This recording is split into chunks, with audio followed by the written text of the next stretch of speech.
4 വരെയുള്ള വാക്യങ്ങൾ. ലൂക്കോസ് 5:1-4 വരെ. അവൻ ഗന്നസരത്ത് തടാകത്തിന്റെ കരയിൽ നിൽക്കുമ്പോൾ പുരുഷാരം ദൈവവചനം കേൾക്കേണ്ടതിന് അവനെ തിക്കിക്കൊണ്ടിരിക്കയിൽ 2 പടക് കരയ്ക്കടുത്തു നിൽക്കുന്നത് അവൻ കണ്ടു.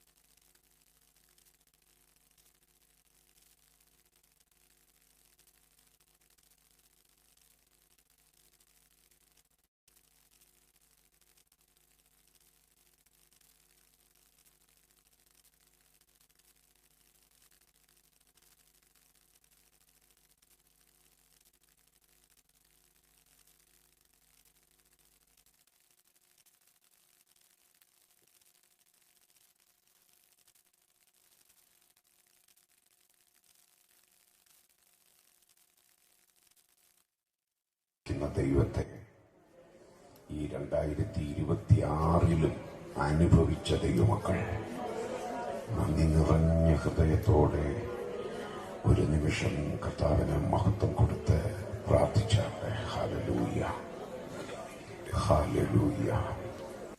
ഞാനൊരു കാര്യം ഓർമ്മിക്കാം. ഇസ്രായേൽ മക്കളുടെ കയ്യിൽ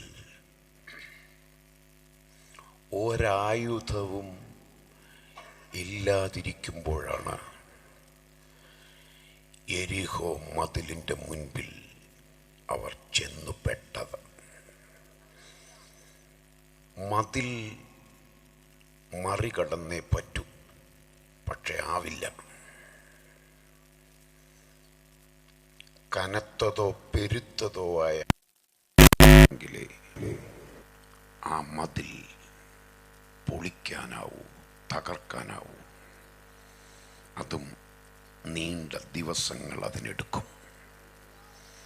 ജനത്തിന് മുമ്പോട്ട് പോയേ പറ്റൂ, പക്ഷേ വഴിയില്ല. വഴിയിൽ കനത്ത മതിൽ തല ഉയർത്തി നിൽക്കുകയാണ്. ആയുധങ്ങളും കയ്യിലില്ല. വചനമറിയാവുന്ന ദൈവമക്കൾക്കറിയാം, ആർപ്പിടേണ്ടതിന് ജനം അധരം തുറന്നു. ജനം ആർപ്പിട്ടപ്പോൾ മതിൽ തകർന്നു എന്നാണ് ബൈബിൾ ചരിത്രം. ഇത് വിശ്വസിക്കുന്ന ദൈവമക്കളാണ് ഇതിനകത്തിരിക്കുന്നതെങ്കിൽ ഒരു ദൂത് ഞാൻ പറയാം. അധരം തുറക്കുന്ന ജനത്തിൻ്റെ മുൻപിൽ തകരാത്ത മതിലുകളില്ല.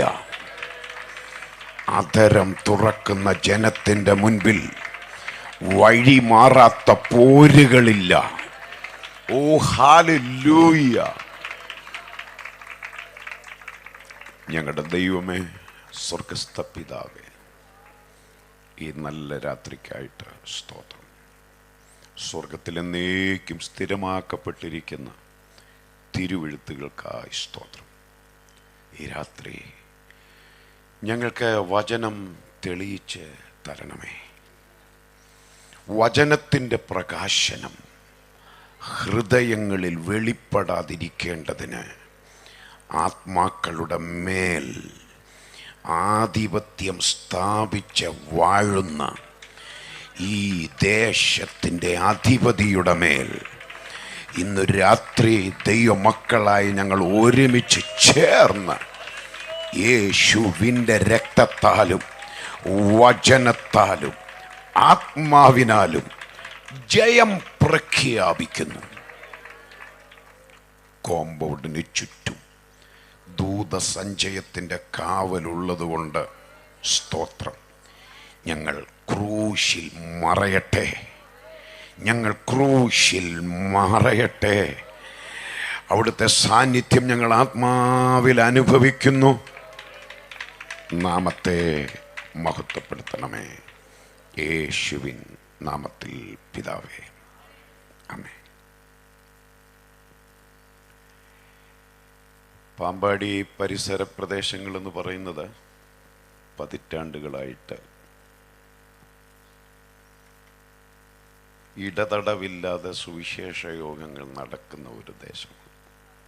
എനിക്ക് ഈ കോട്ടയം പരിസരത്ത്, കോട്ടയം ജില്ലയിൽ ഇത്രയും സുവിശേഷ യോഗം നടക്കുന്ന ഒരു സ്ഥലം ഉള്ളെന്ന് എനിക്ക് തോന്നുന്നില്ല. കാരണം ജംഗ്ഷൻ അപ്പുറത്ത് ഇന്നലെ രാത്രിയിലും ഞാനൊരു യോഗത്തിന് പ്രസംഗിച്ചിട്ടാണ് എറണാകുളത്തേക്ക് പോയത്. ധാരാളം വചനം കേട്ടിട്ടുള്ളൊരു ദേശമാണ്. അതുകൊണ്ട് ദൈവമക്കൾ ശക്തമായി ഇന്ന് രാത്രി പ്രാർത്ഥിക്കണം. വെറുതെ കേൾക്കാനല്ല, വചനം അതിൻ്റെ പ്രവൃത്തി ചെയ്യാൻ ഈ രാത്രി ഇടവരട്ടെ. കാഴ്ചക്കാരെ പോലെ കേൾവിക്കാരെ പോലെ ഇരിക്കാതെ നമുക്കൊരുമിച്ച് ഈ വചനം ധ്യാനിക്കാം.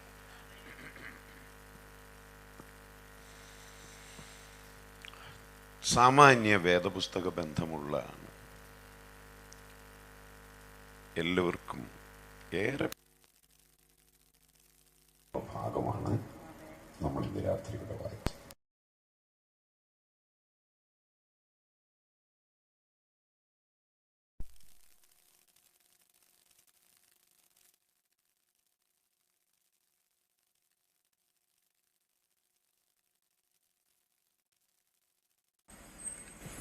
ഗന്നസരത്ത് തടാകത്തിന്റെ കരയിൽ വന്നതും തദനന്തരം അവിടെ നടന്നതുമായ ചില വസ്തുതകളാണ് ലൂക്കോസിന്റെ സുവിശേഷം 5-ാം അധ്യായം നമ്മൾ കാണുന്നത്. ഗന്നസരത്ത് തടാകം എന്ന് പറയുമ്പോൾ നമുക്കറിയാം, തിബെരിയാസ് കടലെന്നും ഇതിനെ വിളിച്ചു.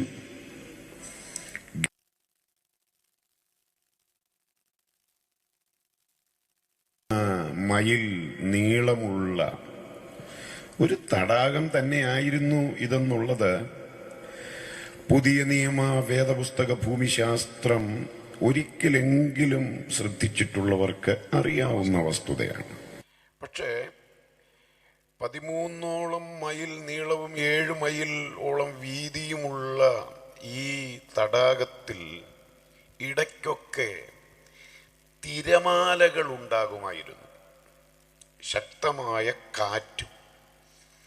അതിൻ്റെയും തെളിവ് നമ്മൾ ബൈബിളിൽ വായിക്കുന്നുണ്ട്, അല്ലേ? ശിഷ്യന്മാർ ഒരിക്കൽ ആ പടകിൽ ഇതേ തടാകത്തിലൂടെ യാത്ര ചെയ്യുമ്പോഴാണ് കാറ്റടിച്ചു എന്ന് എഴുതിയിരിക്കുന്നത്. അവർ തിരകളാൽ വലഞ്ഞു എന്നെഴുതിയിട്ടുണ്ട്. അപ്പോ ഈ തടാകത്തിൽ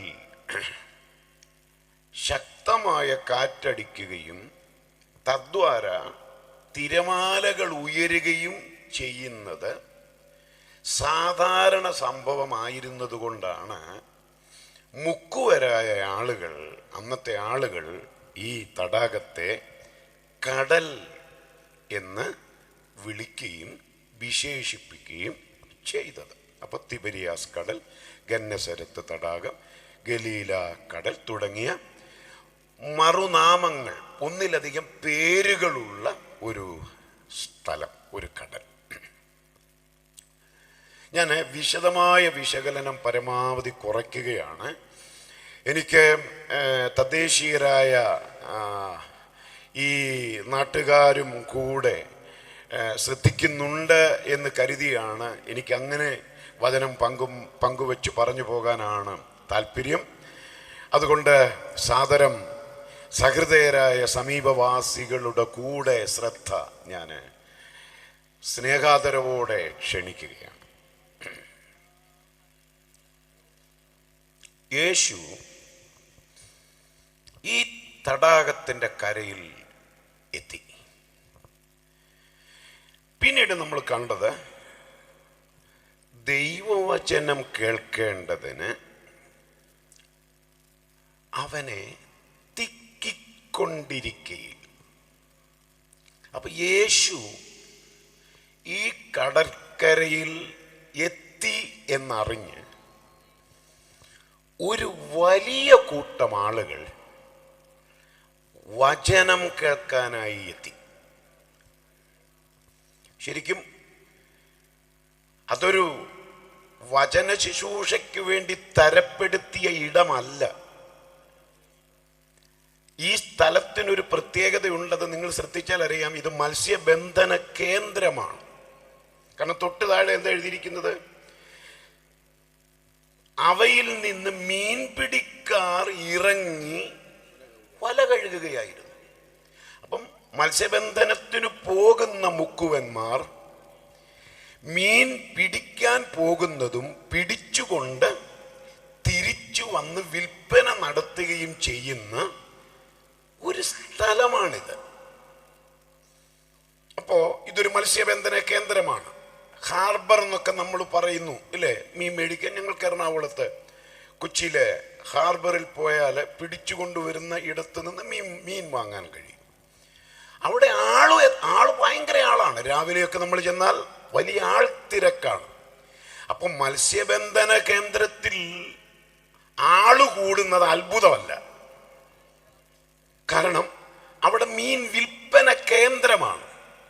പക്ഷേ ഈ വാക്യത്തിൽ നമ്മൾ കാണുന്നത് ഇവിടെ തിരക്കും തിക്കും ഉണ്ടാക്കുന്നത് മീൻ മേടിക്കാൻ വന്നവരല്ല. വചനം കേൾക്കേണ്ടതിന് തിക്കിക്കൊണ്ടിരിക്കയിൽ. ചുരുക്കി പറഞ്ഞാൽ മത്സ്യബന്ധന കേന്ദ്രത്തിൽ യേശുവിൻ്റെ സാന്നിധ്യമുണ്ടെന്നറിഞ്ഞപ്പോ അതൊരു സുവിശേഷ യോഗമായി. അവിടെ നോട്ടീസ് അടിച്ചില്ല, വാൾ പോസ്റ്റ് ഒട്ടിച്ചില്ല, ആരെയും വാട്സാപ്പിൽ മെസ്സേജ് അറിയിച്ചില്ല.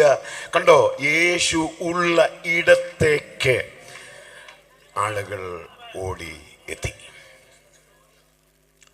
രണ്ടാമത് യേശുവിൻ്റെ മുമ്പിലുള്ള ഗ്രൂപ്പിനെ രണ്ടാമതായിട്ട് തന്നെയാണ് അവതരിപ്പിച്ചിരിക്കുന്നത്. 2 പടക് കരയ്ക്കടുത്ത് നിൽക്കുന്നത് അവൻ കണ്ടു. അവയിൽ നിന്ന് മീൻ പിടിക്കാർ ഇറങ്ങി വല കഴുകുകയായിരുന്നു. നിങ്ങൾ നോക്കൂ, ഈ രണ്ടാമത്തെ ഗ്രൂപ്പിനെ പ്രത്യേകം അവതരിപ്പിച്ചേക്കുകയാണ്. രണ്ടാമത്തെ ഗ്രൂപ്പ് ആദ്യത്തെ ഗ്രൂപ്പിൽ ഇല്ലാത്തത് കൊണ്ടല്ലേ? ഏത് ഗ്രൂപ്പിലില്ല ഇവർ? വചനത്തിനായി തിക്കിത്തിരക്കുന്ന ആൾക്കൂട്ടത്തിലല്ല ഇവർ. ഇവർ വല കഴുകുന്നു. അപ്പൊ യേശുവിൽ നിന്ന് കേൾക്കാൻ ഒരു വലിയ പുരുഷാരം തിക്കിത്തിരക്കുമ്പോ ഒരു കൂട്ടര് ഇതൊന്നും ശ്രദ്ധിക്കാതെ, യേശുവിനെയും ശ്രദ്ധിക്കാതെ, ജനക്കൂട്ടത്തെയും ഗൗനിക്കാതെ അവരവരുടെ തൊഴിലിൻ്റെ ഭാഗമായിട്ട് മീൻ പിടിക്കാൻ പോയി. തിരിച്ചു വന്നു. നമുക്കറിയാം, ഒന്നും കിട്ടിയില്ല. പക്ഷെ അവർ വല കഴുകുകയായിരുന്നു. ഞാനിവിടെ നിങ്ങളുടെ ശ്രദ്ധയിലേക്ക് കൊണ്ടുവരാൻ ആഗ്രഹിക്കുന്നത്, യേശുവിൻ്റെ മുൻപിൽ ഇപ്പൊ യേശു ഇവരെ കണ്ടെന്നാണല്ലോ അല്ലെ? 2 പടക് കരയ്ക്കടുത്ത് നിൽക്കുന്നത് അവൻ കണ്ടു. മീൻ പിടിക്കാർ അതിൽ നിന്നിറങ്ങി വല കഴുകുകയായിരുന്നു. യേശുവിൻ്റെ മുമ്പിൽ നിൽക്കുന്ന 2 ഗ്രൂപ്പ് ആളുകളെയാണ് നിങ്ങളുടെ ശ്രദ്ധയിലൊന്ന് കൊണ്ടുവരാൻ പ്രാഥമികമായി ഞാൻ ആഗ്രഹിക്കുന്നത്. സ്തോത്രം. ഒത്തിരി സന്തോഷമുണ്ട് കേട്ടോ. സന്തോഷം എന്ന് പറഞ്ഞാൽ ഞാനിങ്ങനെ ഇടയ്ക്കിടയ്ക്ക് സ്തുതിപ്പിക്കുന്ന ഒരാളല്ല. പക്ഷേ ഇവിടെ അതിൻ്റെ ആവശ്യവും ഇല്ല. കാരണം ഇവിടെ ആളുകൾ സ്തുതിച്ചുകൊണ്ടേയിരിക്കുകയാണ്. അതൊരു വലിയ പ്ലസ് പോയിൻ്റാണ് കേട്ടോ. ദൈവം നിങ്ങളെ ധാരാളമായിട്ട് അനുഗ്രഹിക്കട്ടെ. നമ്മുടെ ഇടയിൽ അത് കൂടിക്കൂടി വരികയാണ്. കൈയടിച്ചും കൈ അടിപ്പിക്കാതെയും 3, 4, 5, 10, 50, 55 ഒക്കെ പ്രാവശ്യം ഇങ്ങനെ സ്തുതിപ്പിക്കുന്ന ഒരു രീതി എന്തുകൊണ്ടോ മനസ്സുകൊണ്ട് ഇതുവരെ അതിനോടങ്ങോട്ട് പൊരുത്തപ്പെടാൻ പറ്റിയിട്ടില്ല. ഞാൻ ഒരു കാര്യം ദൈവമക്കളോട് പറയാം. ഞാൻ ആവശ്യപ്പെട്ടിട്ട് നിങ്ങൾ അർപ്പിക്കുന്ന ആരാധനയും ആരും ആവശ്യപ്പെടാതെ സ്വമനസ്സോടെ അർപ്പിക്കുന്ന ആരാധനയും ഇത് രണ്ടും രണ്ടാണ്. ആരാധനയിൽ ആധുനിക തലമുറയിൽ സംഭവിച്ച വ്യത്യാസങ്ങളിൽ ഭീകരമായൊരു വ്യത്യാസം അതാണ്. കാരണം പരപ്രേരണ കൊണ്ട് മാത്രം ആരാധന കൃത്രിമമായി സൃഷ്ടിക്കുന്ന ഒരു അക്ഷരത്തിൻ്റെ പഴക്കത്തിലേക്ക് സഭയുടെ ആരാധനയെ പിശാച് തള്ളിവിടുന്നുണ്ട്. എന്നാൽ ഞാൻ ദൈവമക്കളോട് പറയാം, ആരുടെയും ആഹ്വാനമില്ലാതെ, ആരും ആവശ്യപ്പെടാതെ, സ്വർഗത്തിൽ എന്നേക്കും സ്ഥിരമാക്കപ്പെട്ട വചനത്തിൻ്റെ മുമ്പിൽ ഇരിക്കുമ്പോൾ ആരും പറയാതെ അതരം തുറക്കുന്നതാണ് സ്വമേധായാഗം. അതാണ് സ്വമേധാദാനം. അതാണ് ബൈബിൾ വിഭാവനം ചെയ്യുന്ന ശുദ്ധമായ ആരാധന.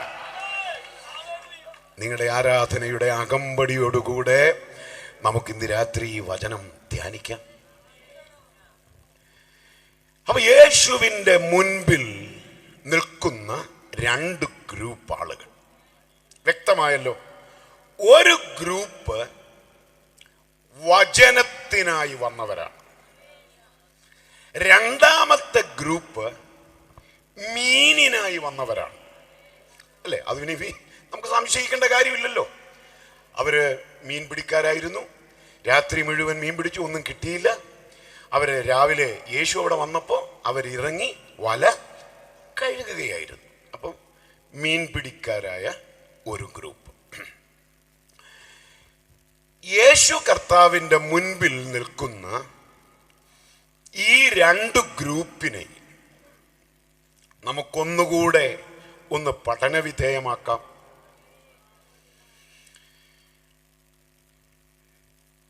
വചനം കേൾക്കാൻ വന്നു എന്ന് പറഞ്ഞാൽ, വചനത്തിനായി തിക്കിത്തിരക്കി എന്ന് പറഞ്ഞാൽ എന്താണ് അതിൻ്റെ അർത്ഥം? വചനം ആത്മാവിൻ്റെ ആഹാരമാണ്, ഭക്ഷണമാണ്. സംശയമില്ലല്ലോ. നമ്മൾ വീണ്ടും ജനിച്ചത് തന്നെ വചനത്താലാണ്. വചനവും ആത്മാവും അന്തരാത്മാവിൽ ക്രിയ ചെയ്തപ്പോൾ നമ്മുടെ ഉള്ളിൽ സംഭവിച്ച ജനനമാണല്ലോ വീണ്ടും ജനനം. അപ്പം വചനം ആത്മാവിൻ്റെ ഭക്ഷണമാണ്. ശ്ലീഹ പത്രോസൊക്കെ അതിനെ കാര്യമായി സപ്പോർട്ട് ചെയ്യുന്നുണ്ടല്ലേ. രക്ഷയ്ക്കായി വളരുവാൻ വചനമെന്ന മായമില്ലാത്ത പാൽ കുടിപ്പാൻ വാഞ്ചിപ്പി. അപ്പം വചനം ആത്മാവിൻ്റെ ഭക്ഷണമാണ്, സംശയമില്ല. ഇനി മീൻപിടിക്കാരെ കുറിച്ച് നമ്മൾ പഠിക്കുമ്പോൾ അവർ ഈ ഗന്നസരത്ത് തടാകത്തിൻ്റെ കരയിലെത്തിയത് വചനം കേൾക്കാനൊന്നുമല്ല. അവർ മീനിന് വേണ്ടി വന്നവരാണ്. മീൻ ശരീരത്തിൻ്റെ ഭക്ഷണമാണ്, അല്ലേ? അതെ, മീൻ ശരീരത്തിൻ്റെ ഭക്ഷണമാണ്. എങ്കിൽ ഈ രണ്ട് ഗ്രൂപ്പിനെ ഒന്നുകൂടെ ഒന്ന് ശ്രദ്ധിച്ചേ. യേശുവിൻ്റെ മുമ്പിൽ നിൽക്കുന്ന ഈ രണ്ട് ഗ്രൂപ്പിനെ ആത്മാവിൻ്റെ ആവശ്യവുമായി യേശുവിൻ്റെ മുൻപിൽ നിൽക്കുന്ന ഒരു കൂട്ടര്. അവർക്ക് വേറെ ഒന്നും വേണ്ട. അവർക്ക് ആവശ്യങ്ങളില്ലാത്തത് കൊണ്ടല്ല, അവർക്കറിയാം നിത്യജീവന്റെ മൊഴി അത് കടലിൽ കിട്ടില്ല, അത് വലയിൽ കുരുങ്ങില്ല, അത് ഈ യേശുവിലുണ്ട്. അപ്പൊ ആത്മാവിൻ്റെ ആവശ്യവുമായി നിൽക്കുന്ന ഒരു ഗ്രൂപ്പ്. ഞാൻ പറഞ്ഞു മീൻ ശരീരത്തിൻ്റെ ഭക്ഷണമാണ്, ശരീരത്തിൻ്റെ ഭക്ഷണമാണ്. അങ്ങനെയെങ്കിൽ രണ്ടാമത്തെ ഗ്രൂപ്പിൻ്റെ ആവശ്യം ആത്മാവുമായി ബന്ധപ്പെട്ടതല്ല. സ്തോത്രം. അല്ലല്ലോ. രണ്ടാമത്തെ ഗ്രൂപ്പിൻ്റെ ആവശ്യം മീനാണ്. അവർ രാത്രി മുഴുവൻ അധ്വാനിച്ചതും മീനിനു വേണ്ടിയാണ്. അവർക്ക് കിട്ടാതെ പോയതും മീനാണ്. മീൻ ശരീരത്തിൻ്റെ ഭക്ഷണമാണ്. അങ്ങനെയെങ്കിൽ ഈ ഗ്രൂപ്പ് ശരീരത്തിൻ്റെ ആവശ്യവുമായി വന്നവരാണ്. ഹല്ലേലൂയ. ഇവിടെ നിന്നുകൊണ്ട് നമുക്ക് ആ ഗ്രൂപ്പിനെ മൊത്തത്തിലൊന്ന് മനസ്സിലൊന്ന് കാണാം. ആത്മാവിൻ്റെ ആവശ്യവുമായി നിൽക്കുന്ന ഒരു കൂട്ടം ആളുകൾ, ശരീരത്തിൻ്റെ ആവശ്യവുമായി നിൽക്കുന്ന മറ്റൊരു കൂട്ടം ആളുകൾ. ഈ രണ്ടു കൂട്ടരും യേശുവിൻ്റെ മുൻപിലാണ്. ഹല്ലേലൂയ. ഞാൻ അടുത്ത ഭാഗത്തേക്ക് കയറുന്നതിന് മുമ്പ് ഞാൻ ഇങ്ങോട്ട് വന്ന വഴിക്കും മീനിനെ കുറിച്ച് ചിന്തിച്ചു. പുതിയ നിയമത്തിൽ മീനിനാണ് പ്രാധാന്യം, പഴയ നിയമത്തിൽ ഇറച്ചിക്കും. ദൈവമക്കൾക്ക് അതറിയാം. പുതിയ നിയമത്തിൽ വരുമ്പോൾ 5 അപ്പവും 2 മീനും, 7 അപ്പവും കുറേ ചെറുമീനും. അതിനൊക്കെ അർത്ഥമുണ്ട് കേട്ടോ. കാരണം വലിയ മീനിനേക്കാൾ ഗുണം കൂടുതൽ ചെറിയ മീനിന് തന്നെയാണ്, സംശയം വേണ്ട. അപ്പോൾ പുതിയ നിയമത്തിൽ എവിടെയും മീനിനാണ് പ്രസക്തി. ഇപ്പോൾ യേശു പറഞ്ഞ ഒരു ഉപമയിൽ ശിഷ്യന്മാരോട് ഉപമ പരാമർശിച്ചു വരുമ്പോൾ യേശു പറയുന്നുണ്ട്, മകൻ അപ്പനോട് അപ്പം ചോദിച്ചാൽ അപ്പൻ മകന് കല്ല് കൊടുക്കുമോ? മകൻ അപ്പനോട് മീൻ ചോദിച്ചാൽ, കണ്ടോ, ഇറച്ചി ചോദിച്ചാലെന്നില്ല, മീൻ ചോദിച്ചാൽ അപ്പൻ മകന് പാമ്പിനെ കൊടുക്കുമോ? മകൻ അപ്പനോട് മുട്ട ചോദിച്ചാൽ തേളിനെ കൊടുക്കുമോ? ശരിക്കും പുതിയ നിയമത്തിൽ അപ്പത്തിന് 2 കറിയാണ് യേശു പ്രിഫർ ചെയ്തത്. ഒന്നുകിൽ മീന് അല്ലെങ്കിൽ മുട്ട. ഹല്ലേലൂയ. കഴിച്ചോ? ഒന്നേ കഴിക്കാവൂ ഒരു ദിവസം. അത്രയും പറഞ്ഞ് ഞാൻ ആ ഭാഗം വിടുന്നു. അപ്പോൾ പുതിയ നിയമം നമ്മൾ ശ്രദ്ധിക്കൂ, മീനിനാണ് പ്രസക്തി അല്ലേ? മീനിനാണ് പ്രസക്തി. എന്നാൽ പഴയ നിയമത്തിലോ? പഴയ നിയമത്തിൽ എങ്ങും മീൻ വിളമ്പി എന്നുള്ളതിന് തെളിവില്ല. പഴയ നിയമത്തിൽ ഇറച്ചി കൊടുത്തെന്നുള്ളതിന് തെളിവുണ്ട്. പക്ഷെ ഏതിറച്ചിയാണ് കൊടുത്തത്? കാടയിറച്ചി. എനിക്കിന്നും അത്ഭുതം തോന്നുന്നൊരു കാര്യമുണ്ട്. നിങ്ങൾ എന്നോടൊപ്പം ഈ സന്ദേശത്തിലേക്കൊന്ന് കയറാൻ ഞാനൊരു കുറുക്കു വഴിയിൽ ഒരു അല്പനേരത്തേക്കൊന്ന് ഇറങ്ങിയെന്നുള്ളതേ ഉള്ളൂ. കാരണം എൻ്റെ ഈ തുടക്കം കേട്ടിട്ട് തന്നെ ചിലർക്ക് ഉറങ്ങണമെന്ന് തോന്നിയോ എന്നൊരു സംശയമുണ്ട്. ഹല്ലേലൂയ.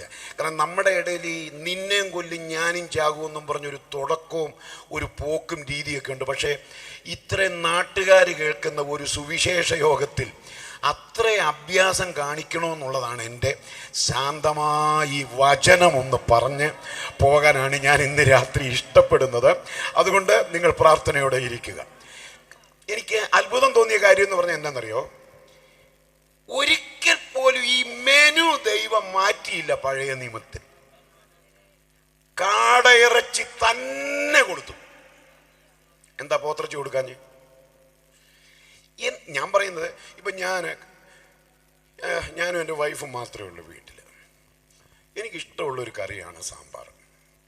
അപ്പോൾ അതൊരു നമ്മുടെ ഇപ്പോഴത്തെ രീതിയൊക്കെ അനുസരിച്ചൊരു 2 ദിവസമൊക്കെ ഞാൻ പിടിച്ചു നിൽക്കും.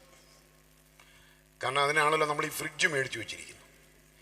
പക്ഷേ നമ്മുടെ ഇടയിലെ പ്രത്യേകത തന്നെ ചോദിച്ചാൽ ചിലപ്പോൾ അതൊരു ഇച്ചിരി നീട്ടി വെക്കും. എന്നിട്ട് എനിക്കിത് വിളമ്പുമ്പോഴേ അറിയാം. നമ്മൾ ഈ യോഗത്തിന് പോകുന്നിടത്തും സാമ്പാർ വിളമ്പുമ്പോഴേ മണം പിടിച്ചാൽ നമുക്കറിയാം ഇന്നത്തെ അല്ല. ഒന്നുകൂടെ മണം പിടിക്കുമെന്ന് പറയാം ഇന്നലത്തേതുമല്ല. നമുക്ക് അല്ല അതിനൊരു ചെറിയ, നിങ്ങൾക്ക് സഹോദരിമാർക്ക് മനസ്സിലായി, അതിന് ഇത് പഴകും തോറും ഒരു ചെറിയ പുളിമണം വരും അല്ലേ? ആ കണ്ടോ, ആമയം പറഞ്ഞു കണ്ടോ, അത് തന്നെ. അപ്പം ഞങ്ങൾ എന്തും മാത്രം അനുഭവിക്കുന്നുണ്ട്. അപ്പം നമുക്ക് മനസ്സിലായി മിനിങ്ങാന്നത്തേതുമല്ല. ഞങ്ങളതുകൊണ്ട് ബൈബിൾ സ്കൂളിൽ പഠിച്ച കാലത്ത്, ഞാൻ 83-84 പഠിച്ച കരുവാറ്റ്, 83-84, 42 വർഷം മുമ്പ്. എനിവേ, അപ്പം ഞങ്ങളിതിന് സാമ്പാറിന്, ഞാനും വേറൊരു അദ്ദേഹം കോട്ടയംകാരനെ, എവിടുത്തുകാരനാന്ന് പറയുന്നില്ല, നിങ്ങളുടെ ഈ അടുത്തുള്ളൊരു പുള്ളിയാണ്, ഞങ്ങൾ രണ്ടുകൂടെയാണ് സാമ്പാറിന് ലാസർ എന്ന് പേരിട്ടു. കാരണം 4 ദിവസമായി നാറ്റം വെച്ച് തുടങ്ങി. അപ്പോൾ 4 ദിവസമൊക്കെ ആയ സാമ്പാറിന് ഇടാൻ പറ്റിയ പേരാണ്. എനിക്ക് തോന്നുന്നു ഇന്ന് മുതൽ അമ്മ ലാസർ പോരട്ടെ എന്നൊക്കെ വേണമെങ്കിൽ, അല്ല ഒരു യോഗം കഴിയുമ്പോൾ എന്തെങ്കിലും ഒരു ടിപ്പ് കിട്ടിയാൽ അത്രയാട്ട് ഞാൻ ആ ഭാഗം വിടും. ഞാൻ ചോദിക്കുന്നത്, അപ്പം ഞാൻ എൻ്റെ വൈഫിനോട് പറയും, എടോ ഇപ്പം 2 ദിവസം കഴിഞ്ഞില്ലേ, ഇനിയൊന്ന് മാറ്റിപ്പിടിച്ചുകൂടെ, ഒന്ന് മാറ്റിപ്പിടിച്ചുകൂടെ. അപ്പം പിന്നെ കുമ്പളങ്ങായും മോരും ഒരിട്ടൊരു കറി, അതും 3 ദിവസം അടുപ്പിച്ചന്നേ. ഞാൻ പറഞ്ഞു വന്നേന്നറിയോ, ഒരേ ഐറ്റം ഇല്ലേ അടുപ്പിച്ചടുപ്പിച്ച് കൂട്ടുമ്പോൾ ആരായാലും മടുക്കത്തില്ലേ, പിന്നെ നമ്മൾ മാറ്റിപ്പിടിക്കും. പക്ഷേ ദൈവം ഇസ്രായേൽ മക്കൾക്ക് കാടയിറച്ചി കൊടുത്തപ്പോൾ കാടയിറച്ചി അല്ലാതെ പകരം വേറൊരിറച്ചി കൊടുത്തില്ല. എന്തുകൊണ്ട്? ഇസ്രായേൽ മക്കളുടെ പാരമ്പര്യം നമ്മൾ പഠിക്കുമ്പോൾ ഈജിപ്തിൽ ഇവർ ഇറച്ചിക്കലങ്ങളുടെ അടുക്കൽ ഇരുന്നെന്നൊക്കെ ഇവർ പറയുന്നുണ്ട്. ശരിക്കും ഇറച്ചി കഴിച്ച് വന്നൊരു പാരമ്പര്യം ഇസ്രായേൽ മക്കൾക്കുണ്ട്. അവർക്കും ആഗ്രഹമുണ്ടായി കാണണം ഈ മെനു ഒന്ന് മാറ്റിയിരുന്നെങ്കിലെന്ന്. എന്താ ദൈവം അത് മാറ്റാതിരുന്നതെന്ന് പഴയ ആളുകൾക്ക്, പ്രായമുള്ളവർക്ക് മനസ്സിലാവും.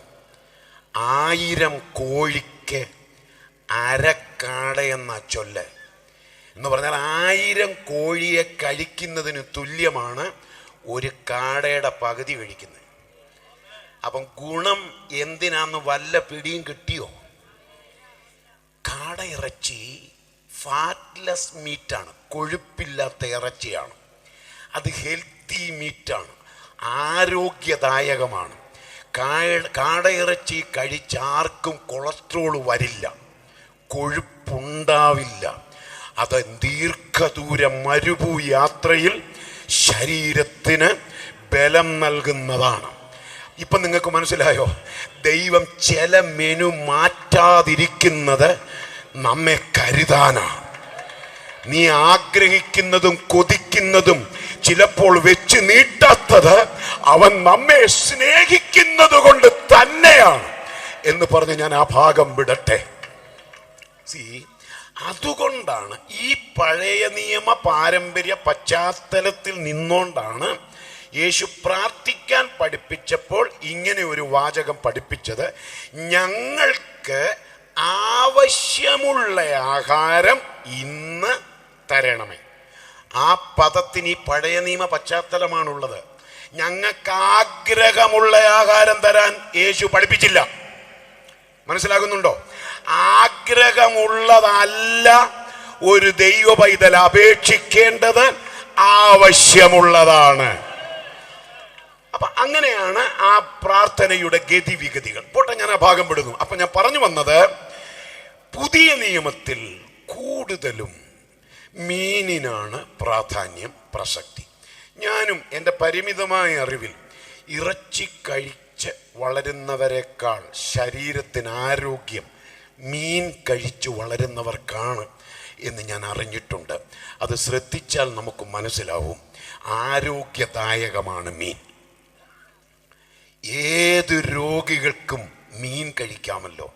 അതേസമയം ചില രോഗം വന്നാൽ ഡോക്ടേഴ്സ് പറയും റെഡ് മീറ്റ് കഴിക്കരുത്, റെഡ് മീറ്റ് തൊടരുത്, അല്ലേ, കോഴിയിറച്ചി, ആട്ടിറച്ചി, മാട്ടിറച്ചി തുടങ്ങിയവ കഴിക്കരുത് എന്ന് പറയും. അപ്പം 100% വൈറ്റ് മീറ്റാണ് മുയലിറച്ചി.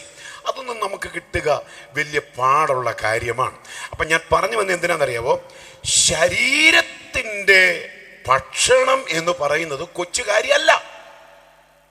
നമ്മുടെ ജീവൻ നിലനിൽക്കണമെങ്കിൽ, നമ്മൾ ആരോഗ്യത്തോടെ ജീവിക്കണമെങ്കിൽ നമ്മുടെ ശരീരത്തിന് ആവശ്യമായ ഗുണഗണങ്ങളുള്ള ഭക്ഷണം ചെന്നേ ഒക്കൂ.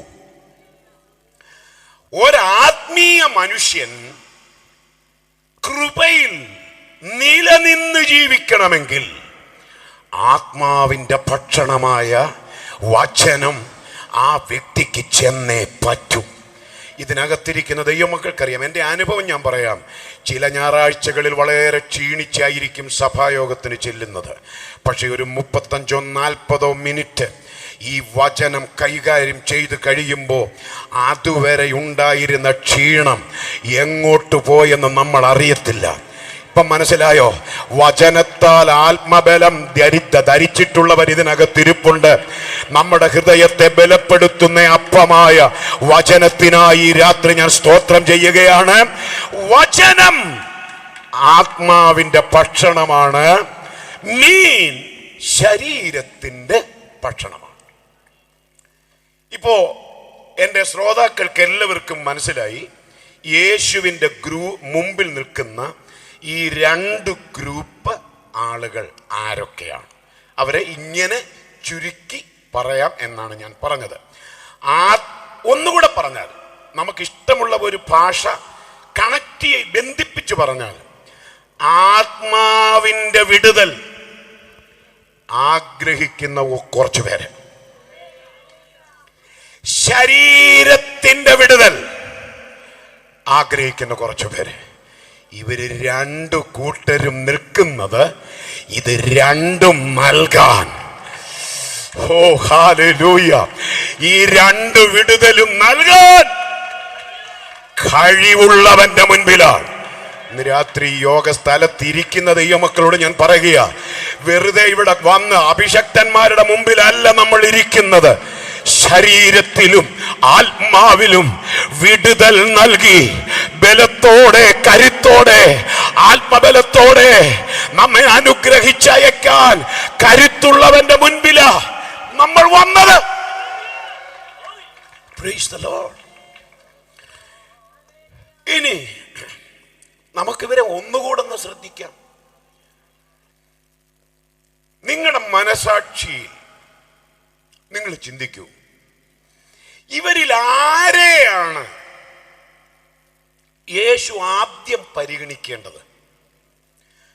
ആത്മീയത ചിന്തിച്ചു പറയരുത്, ഇവരുടെ അവസ്ഥയും ആവശ്യവും ചിന്തിച്ചു പറയണം. കർത്താവിന്റെ ദാസൻ പറഞ്ഞു ആത്മീയമാണ്, ഓക്കെ, അത് തന്നെയാണ് എൻ്റെ ശരി. പക്ഷെ ഇവരെ ഒന്ന് പഠിച്ചേ, എന്നോടൊപ്പം നിൽക്കണേ. ആമേൻ. മീൻപിടിക്കാർ ഇന്നലെ വന്നവരാണ്, സത്യല്ലേ? ഇന്നലെ വന്നവരാണ്. പക്ഷെ വചനം കേൾക്കാൻ വന്നവരെ ഇന്ന് വന്നവരാണ്. ആമേൻ. ശ്രദ്ധിക്കുന്നുണ്ടോ? ആർക്കെങ്കിലും ഉറക്കം വല്ലതും വരുന്നുണ്ടോ എന്ന് എനിക്കറിയത്തില്ല. ഞാൻ നേരത്തെ പറഞ്ഞ പോലെ സ്തുതിപ്പിക്കാത്തതിൻ്റെ ഒരു ചെറിയ ആരാണ്ട് കൊണ്ടുവന്ന ഗ്ലോറി വെറുതെ വെച്ചിരിക്കുന്നതായിട്ടാണ് എനിക്ക്. കാരണം പാസ്റ്ററുടെ വകയായിട്ട് എന്തായാലും ഒരു 56 എണ്ണം പറയേണ്ടി വരും എന്നുള്ളത് കൊണ്ട് സ്റ്റോർ ചെയ്ത് വന്നവർ പലരും ഇതുവരെ പൊതി പൊട്ടിച്ചിട്ടില്ല. എനിക്ക് ആ മുഖം കാണുമ്പോഴേ അറിയാം. ദയവ് ചെയ്ത് ഞാൻ സ്തുതിപ്പിക്കത്തില്ല, പക്ഷെ കുറച്ചു പേരെങ്കിലും എന്നോടൊപ്പം നിൽക്കണം. ഇടയ്ക്കൊരു കാര്യം പറഞ്ഞോട്ടെ, നിങ്ങളുടെ ഉറക്കം ആർക്കെങ്കിലും വരുന്നെങ്കിൽ എൻ്റെ അനുഭവത്തിൽ നിന്ന് ചിലർ യോഗത്തിനിരുന്ന് ഉറങ്ങിയാൽ ആ യോഗം വലിയ അനുഗ്രഹമായിരിക്കും. ആമേൻ. അങ്ങനെയെങ്കിലൊക്കെ ഒന്ന് സന്തോഷിക്കേ. ഞാൻ അതിനൊരു വചനത്തിൽ നിന്നൊരു ചിന്ത പറഞ്ഞോട്ടെ. വചനത്തിൽ നിന്ന് ഉറങ്ങിയാൽ അനുഗ്രഹമായിരിക്കും എന്നുള്ളതിന്. ഈ അബ്രഹാം ഇസഹാക്കുമായി അതികാലത്തെ പുറപ്പെട്ടു എന്ന് എഴുതിയിട്ടുണ്ട്. ആ വാക്യം പലരും വല്ലാതെയൊക്കെ വ്യാഖ്യാനിച്ച് കേട്ടിട്ടുണ്ട്. പക്ഷെ ഞാൻ ഇതുവരെ ആ വാക്യം വ്യാഖ്യാനിച്ചിട്ടില്ല. അതിൻ്റെ കാര്യം അതിനകത്ത് വ്യാഖ്യാനിക്കാൻ ഒന്നുമില്ല. അബ്രഹാം അതികാലത്തെ പോയെന്ന് പറഞ്ഞാൽ സാറ ഉണരുന്നതിന് മുമ്പേ പോയെന്ന. കാരണം ഇസഹാക്കിനെയാണ് യാഗം അർപ്പിക്കുന്നതെന്ന് ആരറിഞ്ഞിട്ടില്ല, സാറ അറിഞ്ഞിട്ടില്ല. അപ്പം പിന്നെ സാറ ഉണർന്നാലോ? അപ്പൊ സാറ ഉറങ്ങുന്നതല്ലേ യാഗത്തിന് നല്ലത്, യോഗത്തിന് നല്ലത്? ഇനി അന്തസ്സുള്ള കുടുംബത്തിൽ പറഞ്ഞ ആരെങ്കിലും ഇതിനകത്തുണ്ടെങ്കിൽ ഉറങ്ങത്തില്ല. ആമേൻ. അപ്പം നിങ്ങളെ അറ്റൻഷൻ, അതിൻ്റെ കാര്യം എന്നറിയോ? വചനം എന്ന് പറഞ്ഞ ദൈവമാണ്. ആ വചനത്തിന് ദൈവത്തിൻ്റെ ഭംഗിയാണ്. അതങ്ങനെ നമുക്ക് കൈകാര്യം ചെയ്യാൻ പറ്റുള്ളൂ. ഇത് ബാലരമേലെ കഥ പറയുന്നത് പോലെ ചിരിപ്പിച്ചും കളിപ്പിച്ചും ഗിമ്മിക്സ് കാണിച്ചും അവതരിപ്പിക്കേണ്ട സാധനമല്ലിത്. ഇത് സ്വർഗത്തിലെന്നേക്കും സ്ഥിരമാക്കപ്പെട്ടിരിക്കുന്ന വചനമാ. ദൈവത്തിന് എത്രയും ശക്തിയുണ്ടോ അത്രയും ശക്തി ദൈവത്തിന്റെ വചനത്തിനുണ്ട്. അപ്പൊ ഈ രണ്ട് ഗ്രൂപ്പിനെ നമ്മൾ ഒന്നുകൂടെ ശ്രദ്ധിക്കുകയാണ്. മീൻപിടിക്കാർ ഇന്നലെ വന്നവരാണ്. മാത്രമല്ല അവരുറങ്ങിയിട്ടില്ല. ഈ ഉറങ്ങാതെ മീൻ പിടിച്ച ആളുകളിൽ പ്രധാനിയാണല്ലോ ഇവിടെ പത്രോസിനെ കുറിച്ച് ഒരു വാക്കൊന്ന് പറഞ്ഞിട്ട് നമുക്ക് ആ ഭാഗത്തേക്ക് വരാം. ഈ പത്രോസിനെ സഹപ്രവർത്തകരെ നിങ്ങൾ ശ്രദ്ധിച്ചിട്ടുണ്ടോ? രാത്രി മുഴുവനും മീൻ പിടിച്ചെന്ന് ഇവർ പറയുന്നുണ്ടല്ലോ. അപ്പൊ ഉറങ്ങിയോ? ഇല്ല. പിന്നെ പത്രോസും കൂട്ടരും ആകെ ഉറങ്ങുന്നത് പ്രാർത്ഥനയ്ക്ക് പോകുമ്പോഴാണ്. എനിക്കത് ഇപ്പോഴും അത്ഭുതമാണ്. കാരണം രാത്രി മുഴുവനും മീൻ പിടിച്ചെന്ന് പറഞ്ഞാൽ അതിൻ്റെ അർത്ഥം, എൻ്റെ ചോദ്യം, ഉറങ്ങിയോന്നാണ്. ഇല്ല. പക്ഷെ മനസമാധാനത്തോടെ ഗോസ്പൽ ടീമിലെ അംഗങ്ങളായ, ഹല്ലേലൂയ, മെലിത്തയുടെ കാര്യമല്ല പറഞ്ഞത്, ആമേൻ, അംഗങ്ങളായ പത്രോസും സഹപ്രവർത്തകരും ഒന്ന് മയങ്ങുന്നത് എപ്പോഴാണ്? പ്രാർത്ഥനയ്ക്ക് ഇരിക്കുമ്പോഴാണ്. ഹല്ലേലൂയ. ദൈവമക്കളെ, പ്രാർത്ഥനയ്ക്കായി സഭ ഈ ദിവസങ്ങളിൽ ഉണരണം. ഇന്ത്യ സഭയ്ക്കെതിരെ തിരിയുക. ഇന്ത്യയിലെ പല ഭരണകേന്ദ്രങ്ങളും ആരാധനാ മന്ദിരങ്ങൾ പൊളിച്ചു മാറ്റുക, അഭിഷക്തന്മാരെ കൽത്തുറുങ്കിൽ അടയ്ക്കുകയാണ്. പണ്ട് കാലമല്ലത്. എൻ്റെ മനസ്സ് പറയുന്നത്, വലിയ താമസമില്ലാതെ കേരളത്തിൻ്റെ സ്ഥിതിയും അത് തന്നെ ആകാനാണ് സാധ്യത. അതുകൊണ്ട് കിട്ടുന്ന സമയം ദൈവത്തിന് സ്തോത്രം ചെയ്തു, ആത്മാവിൽ പ്രാർത്ഥിച്ചു, സംഭവിപ്പാനുള്ള എല്ലാറ്റിൽ നിന്നും ഒഴിഞ്ഞിരിക്കേണ്ടതിനും മനുഷ്യപുത്രന്റെ മുൻപിൽ നിൽപ്പാൻ പ്രാപ്തരാകേണ്ടതിനും സദാകാലവും ഉണർന്നും പ്രാർത്ഥിച്ചും കൊണ്ടിരിപ്പീൻ. ഇത് ഉറങ്ങാനുള്ള സമയമല്ല, ഇത് ഉണർന്ന് പ്രാർത്ഥിക്കാനുള്ള സമയമാണ്. അപ്പോ ഇനി നിങ്ങൾ പറ, വചനം കേൾക്കാൻ വന്നവര് യേശു കരയിൽ നിൽക്കുന്നു, മത്സ്യബന്ധന കേന്ദ്രത്തിൽ യേശു വന്നു എന്ന് അറിഞ്ഞു വന്നവരാണ്, അഥവാ അവരിപ്പം വന്നവരാണ്. പക്ഷേ മീൻപിടിക്കാർ അവർ നേരത്തെ വന്നവരാണ്. അപ്പൊ ഇങ്ങനെയും ഒരു തരംതിരിവ് ഈ ഗ്രൂപ്പിന് കൊണ്ടുവരാം. നേരത്തെ വന്നവരും ഇപ്പം വന്നവരും. ഹല്ലേലൂയ. നമ്മുടെ ഇടയിലും അങ്ങനെയൊക്കെ ഉണ്ടെന്നാണ് എനിക്ക് തോന്നുന്നത്. ഇന്നേ ഞാൻ 41 വർഷം കഴിഞ്ഞു സഭാ ശുശ്രൂഷയിൽ. ഈ നേരത്തെ വന്നവരെന്ന് പറയുമ്പോൾ എൻ്റെ ഭാഷയിൽ പഴയ ആളുകൾ. ഇപ്പം വന്നവരെന്ന് പറഞ്ഞാൽ വിശ്വാസത്തിലേക്ക് വന്നിട്ട് അധികം നാള് ആകാത്ത ആളുകൾ. തമ്മിൽ വ്യത്യാസം ഉണ്ട് കേട്ടോ. എൻ്റെ അനുമതി ഇവിടെ ഈ പാമ്പാടി പരിസരത്തുണ്ടോ എന്ന് എനിക്കറിയില്ല. എറണാകുളത്തെ കാര്യം ഞാൻ പറയാം. ഈ നേരത്തെ വന്നവരുടെ പ്രത്യേകത, എല്ലാവരും അല്ലേ, അവരെന്ന് പറഞ്ഞാൽ ഈ ആരാധിച്ച് റിട്ടയർ ആയവരാണ്. ഹല്ലേലൂയ. അവരെങ്ങനെ ഇങ്ങനെ ചാടിപ്പിടച്ച് എല്ലാവരും കൈയടിക്കുന്ന പോലൊന്നും കൈയടിക്കുകയല്ല. അതിന്റെ കാര്യം എന്നറിയോ? ഞങ്ങൾ എത്ര അടിച്ചതാ, ഇന്നലെ തുടങ്ങിയ അടിയാണോ ഇത്? നമ്മൾ എത്ര അടിച്ചതാ. പക്ഷെ ഈ പുതുതായി വന്നവരെ സംബന്ധിച്ചിടത്തോളം അവർക്ക് പുകഴാനൊന്നുമില്ല, പ്രശംസിക്കാനൊന്നുമില്ല, ഒരു പാരമ്പര്യവും പറയാനില്ല.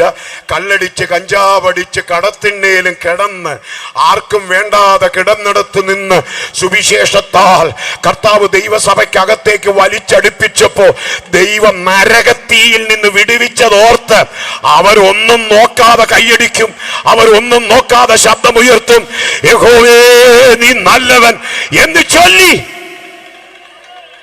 ഹല്ലേലൂയ. ഞാൻ ഇവിടെ നിന്നുകൊണ്ട് ദൈവമക്കളോട് ഒരു കാര്യം പറയുക. വിശ്വാസ ജീവിതത്തിൽ എത്ര പഴക്കം വന്നാലും ആരാധനയുടെ തീഷ്ണത കുറയരുത്. അത് നന്ദികേടാണ്. ഇതുപോലെ പരസ്യ സ്ഥലത്ത് ശബ്ദമുയർത്തി കർത്താവിനെ സ്തുതിക്കാൻ കഴിയാത്ത ഒരു കാലം വന്നേക്കാം. അല്ല, അതും ദൈവം നമ്മളെ പഠിപ്പിച്ചില്ലേ? കോവിഡിന്റെ കാലത്ത് നമ്മൾ വീട്ടിലിരുന്നല്ലേ സ്തുതിച്ചത്? നമുക്ക് ചർച്ച് തുറന്നില്ലല്ലോ. നമ്മൾ വീട്ടിലിരുന്നല്ലേ ദൈവത്തെ സ്തുതിച്ചത്?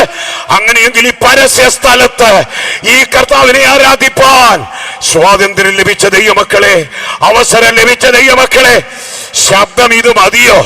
ആരോഗ്യം ഇത് മതിയോ? ഹല്ലേലൂയ, ആമേൻ. ഞാൻ എവിടെയൊക്കെയോ പറഞ്ഞിട്ടുണ്ട്.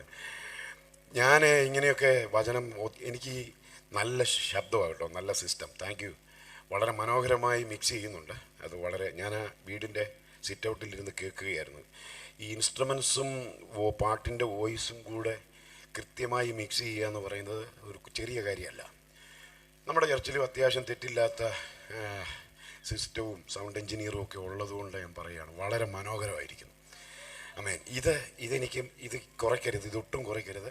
ഔട്ട് കുറച്ചോ, കാരണം ഞാൻ ഇടയ്ക്ക് ചിലപ്പോൾ ഒന്ന് വയലൻ്റ് ആകാൻ സാധ്യതയുണ്ട്. അപ്പോൾ അങ്ങനെ എനിക്ക് കർത്താവിനെക്കുറിച്ച് പറയുന്നിടത്ത് വലിയ ഭാഷണമൊന്നും അറിയത്തില്ല. എനിക്ക് അലറണം. കാരണം ഞാൻ കണ്ണൂരുകാരനാ. കണ്ണൂർ അറിയാമല്ലേ? പേടിക്കൊന്നും വേണ്ട, എൻ്റെ ബോംബൊന്നുമില്ല. ഉള്ള ബോംബാ ഞാനിപ്പോൾ ഇവിടെ കൈകാര്യം ചെയ്തുകൊണ്ട് കത്തിച്ച് തുടങ്ങിയതേ ഉള്ളൂ. ആമേൻ. കണ്ണൂരെ ഒരു രാഷ്ട്രീയ പ്രവർത്തകന്റെ മകനായി പിറന്നു വളർന്ന ആളാ ഞാൻ. ആമേൻ. നമുക്കറിയാമല്ലോ, ഗിരീഷും കൃപേഷും ഒക്കെ വെട്ടുകൊണ്ട് മരിച്ച സ്ഥലമാണ് കണ്ണൂർ. എത്രയോ ചെറുപ്പക്കാർ. എൻ്റെ കൂടെ 10ാം ക്ലാസ്സിൽ പരീക്ഷ എഴുതിയ ബാബു ഗ്രിഗോറിയോസ് ഒരു കൊലപാതക കുറ്റത്തിന് ശിക്ഷിക്കപ്പെട്ട് വിയ്യൂർ സെൻട്രൽ ജയിലിൽ ജീവപര്യന്തം കിടന്നയാളാ. പക്ഷെ ഈ ബാബു ഇന്ന് രാത്രി ഇവിടെ ഈ യേശുവിനെ കുറിച്ച് പറയുന്നത്, ആമേൻ, യേശുവിനെ രക്ഷിച്ചതുകൊണ്ടാ. അല്ലായിരുന്നെങ്കിൽ ഞാനും ആ പട്ടികയിൽ പെട്ടുപോകുമായിരുന്നു. കണ്ണൂരിന്റെ ചിത്രം അനുസരിച്ച് ഞാൻ പറഞ്ഞത്, അങ്ങനെ രക്ഷിക്കപ്പെട്ട ഒരു ഉപദേശിയാ ഞാൻ. അതുകൊണ്ട് എനിക്ക് ഔപചാരികതകളൊന്നുമില്ല. കർത്താവിനെ കുറിച്ച് പറയുന്ന ഇടത്ത് എത്രത്തോളം ശബ്ദത്തിൽ ഹല്ലേലൂയ കർത്താവിനെ കുറിച്ച് പറയാമോ അങ്ങനെ പറയണം. ഞാൻ പറഞ്ഞു വന്നത്, ഞാൻ ഈ നല്ല സിസ്റ്റമൊക്കെ ഉണ്ടെങ്കിലും എൻ്റെ വൈഫ് എന്നോട് ഇടയ്ക്ക് ചോദിക്കാറുണ്ട്, നിങ്ങൾ എന്തിനാ ഇങ്ങനെ കിടന്ന് കീറുന്നതെന്ന്. സത്യം പറഞ്ഞാൽ എനിക്ക് ആ മലയാളം തീരെ പിടിച്ചില്ല. അതൊരു മോശമല്ലേ? കാറുന്നത് എന്തിനാന്ന് ചോദിച്ചാൽ നമുക്ക് അതിനൊരു ഒരു മയവും മര്യാദയുണ്ട്. കാരണം നമുക്ക് ഈ ശബ്ദം പോരാതെ വന്നിട്ട് അലറുവാണല്ലോ. അതിനെ കാറലെന്നല്ല വിളിക്കേണ്ടത്, കീറലെന്നാ വിളിക്കേണ്ടത്. അപ്പോൾ പിന്നെ എനിക്ക് മനസ്സിലായി, ഈ കാറലിൻ്റെ ക്ലൈമാക്സ് ആണ് കീറൽ. ഹല്ലേലൂയ.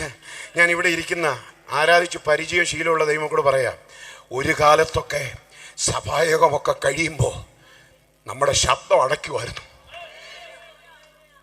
സത്യല്ലേ പാസ്റ്റർ? എനിക്കിപ്പം നല്ല ഓർമ്മയുണ്ട്. എനിക്ക് കൊച്ചുമക്കളായ ശേഷവും എൻ്റെ ശബ്ദം അടച്ചിട്ടുണ്ട്. പക്ഷേ എനിക്ക് കുറ്റബോധമായിപ്പോൾ. എന്നറിയോ, കുറേ സീനിയറൊക്കെ ആകുമ്പോൾ നമ്മൾ പഴയ ആളാണല്ലോ. അപ്പം സീനിയർ ആണെന്നൊക്കെ കാണിക്കണമെങ്കിൽ കഴിവുള്ളിടത്തോളം കൈയൊന്നും കണ്ടോ അടിക്കാൻ പാടില്ല. കൈ ഇങ്ങനെ വെറുതെ വെച്ചേക്കേ ആകാവൂ. പിന്നെ കണ്ണടയ്ക്കാനും പാടില്ല. ഈ ക്യാമറ കറങ്ങുന്ന പോലെ ഇങ്ങനെ പുള്ളി ഇങ്ങനെ കറങ്ങിക്കൊണ്ടിരിക്കും. എന്ന് പറഞ്ഞാൽ നമ്മളൊക്കെ സൂപ്പർവൈസേഴ്സായിട്ട് മാറും. അടിക്കുന്നത് ഒക്കുന്നുണ്ടോ എന്ന് നോക്കുക. അങ്ങനെ ആരെയും ദൈവം ചുമതലപ്പെടുത്തിയിട്ടില്ല. ആരാധന നോക്കാൻ ആരെയും ദൈവം ചുമതലപ്പെടുത്തിയിട്ടില്ല. ഇന്ന് രാത്രി എൻ്റെ അവസാന രാത്രിയായിരിക്കും എന്ന് ചിന്തിച്ചാൽ ഞാൻ ദൈവസന്നിധിയിൽ നിൽക്കുന്നത്. ആരാധിച്ച് ശബ്ദമടച്ച ഒരു കാലമുണ്ട്. ഞാൻ ദൈവമക്കളോട് പറയാ, വേർപെട്ട ദൈവമക്കളോട് പറയുക, പാരമ്പര്യങ്ങൾ നമ്മൾ വിട്ടിറങ്ങി പോകുന്നത് ഈ ശബ്ദമുണ്ടാക്കുന്ന ആരാധനയ്ക്ക് വേണ്ടിയാണ്, ഈ ആത്മനിറവിലുള്ള ആരാധനയ്ക്ക് വേണ്ടിയാണ്. നമ്മുടെ യോഗങ്ങളിൽ സൗഖ്യമായിട്ടുണ്ടല്ലേ? ഒരു ദൈവദാസന്മാരും കൈവെക്കാതെ അങ്ങനെയാണെങ്കിൽ ദൈവമക്കൾ വിശ്വസിച്ചാൽ ഇന്ന് രാത്രി ഇവിടെ പ്രസംഗിക്കുന്ന വചനമുണ്ടല്ലോ, ഈ പരിസരങ്ങളിലുള്ള വീടുകളിലേക്ക് അതിവേഗം പാഞ്ഞു ചെന്ന് ചില വിടുതലുകൾ ദൈവം അയക്കട്ടെ. ഹല്ലേലൂയ. കർത്താവിന് സ്തോത്രം. അപ്പോ നമുക്ക് വരാം ആ ഭാഗത്തേക്ക്. ഇനി നിങ്ങളുടെ മനസാക്ഷി, ഞാൻ പറഞ്ഞല്ലോ, നിങ്ങളുടെ മനസാക്ഷി വെച്ച് ചിന്തിച്ചേ. മനസാക്ഷി, ആത്മീയത്തിൽ ആ ഭാഗം ചിന്തിക്കാതെ മനസാക്ഷി വെച്ച് ചിന്തിച്ചേ.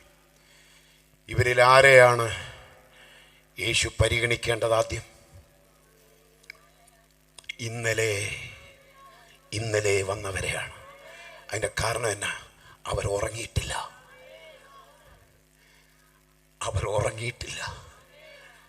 ഒരു മീൻ പോലും അവർക്ക് കിട്ടിയിട്ടില്ല. അപ്പോൾ യേശു ന്യായമായി മനുഷ്യത്വത്തിൻ്റെ പരിഗണനയിൽ ഏത് ഗ്രൂപ്പിനെ പരിഗണിക്കണം? മീൻ ആവശ്യമുള്ള ഗ്രൂപ്പിനെ, ഒന്നുകൂടെ പറഞ്ഞാൽ ശരീരത്തിൻ്റെ ഭക്ഷണം ആവശ്യമുള്ള ഗ്രൂപ്പിനെ, ഒന്നുകൂടെ പറഞ്ഞാൽ ശാരീരിക വിടുതൽ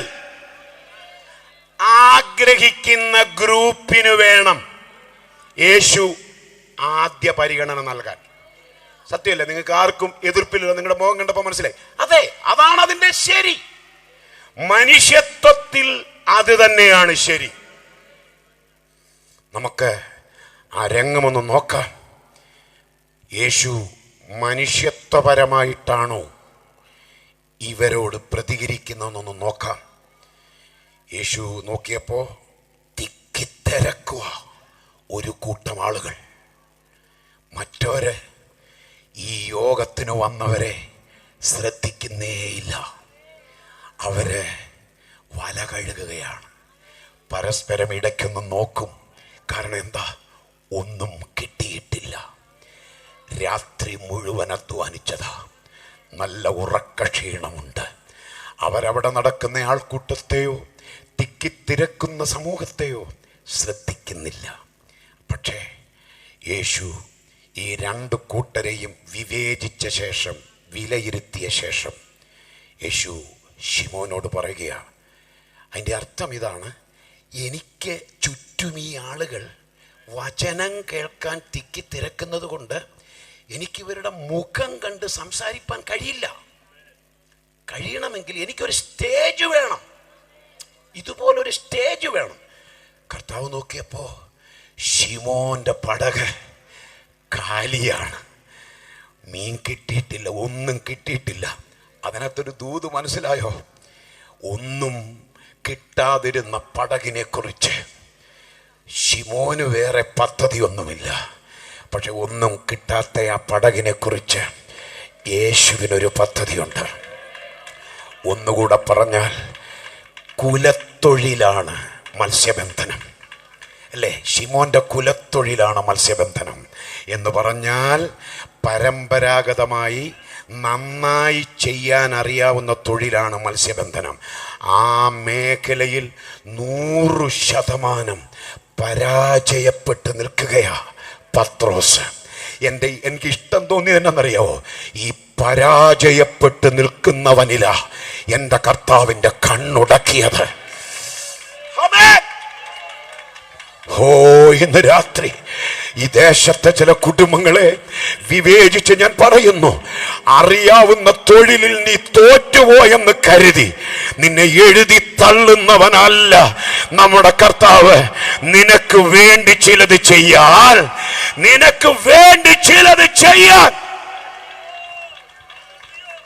കർത്താവിന് മനസ്സുണ്ട്. അപ്പൊ ശിമോനുള്ള പടകിൽ, നമ്മൾ ഇതൊക്കെ ഒത്തിരി കേട്ടിട്ടുള്ളതുകൊണ്ട് ഞാൻ അവിടെ നിൽക്കുന്നില്ല. ശിമോനുള്ള പടകിൽ യേശു കയറിയിരുന്നു. അങ്ങനെയാണ് ശരിക്കും വെള്ളത്തിൽ സ്റ്റേജ് ഉണ്ടാക്കി പുരുഷാരത്തോടെ, ജനക്കൂട്ടത്തോടെ ആദ്യം പ്രസംഗിച്ചയാൾ നമ്മുടെ കർത്താവ്. ഇപ്പം യേശു ഇരുന്ന പടക് കരയിൽ നിന്ന് നീക്കാനല്ലേ പറഞ്ഞു, അപ്പൊ വെള്ളത്തിൽ നിന്ന് മാറിയാണ്. ആ ഗ്യാപ്പാണ് ഇവിടെ കണ്ടോ, സ്റ്റേജും നമ്മളും തമ്മിലുള്ള ഗ്യാപ്പ് കണ്ടോ? ഈ ഗ്യാപ്പ് ഇട്ടത് കർത്താവാണ്. ആമേൻ. യേശു പടകിലിരുന്നു, പുരുഷാരം കരയിൽ നിന്നു.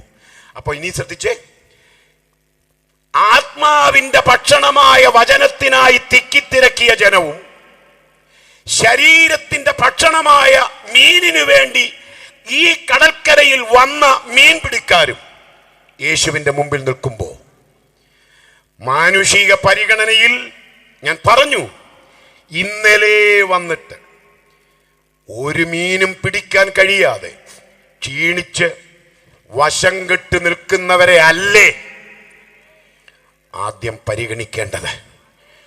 പക്ഷെ യേശു പരിഗണിച്ചില്ല. ശ്രദ്ധിച്ചു കേൾക്കണേ, യേശു പരിഗണിച്ചില്ല. മറിച്ച് എന്താ ചെയ്തത്? പടകിലിരുന്നു കൊണ്ട്, നമ്മൾ വായിച്ചതാ, യേശു ശിമോന്റെ പടകിലിരുന്നു കൊണ്ട് പുരുഷാരത്തെ, 3-ാം വാക്യം, പുരുഷാരത്തെ ഉപദേശിച്ചു എന്ന് പറഞ്ഞാൽ അർത്ഥം എന്താണ്?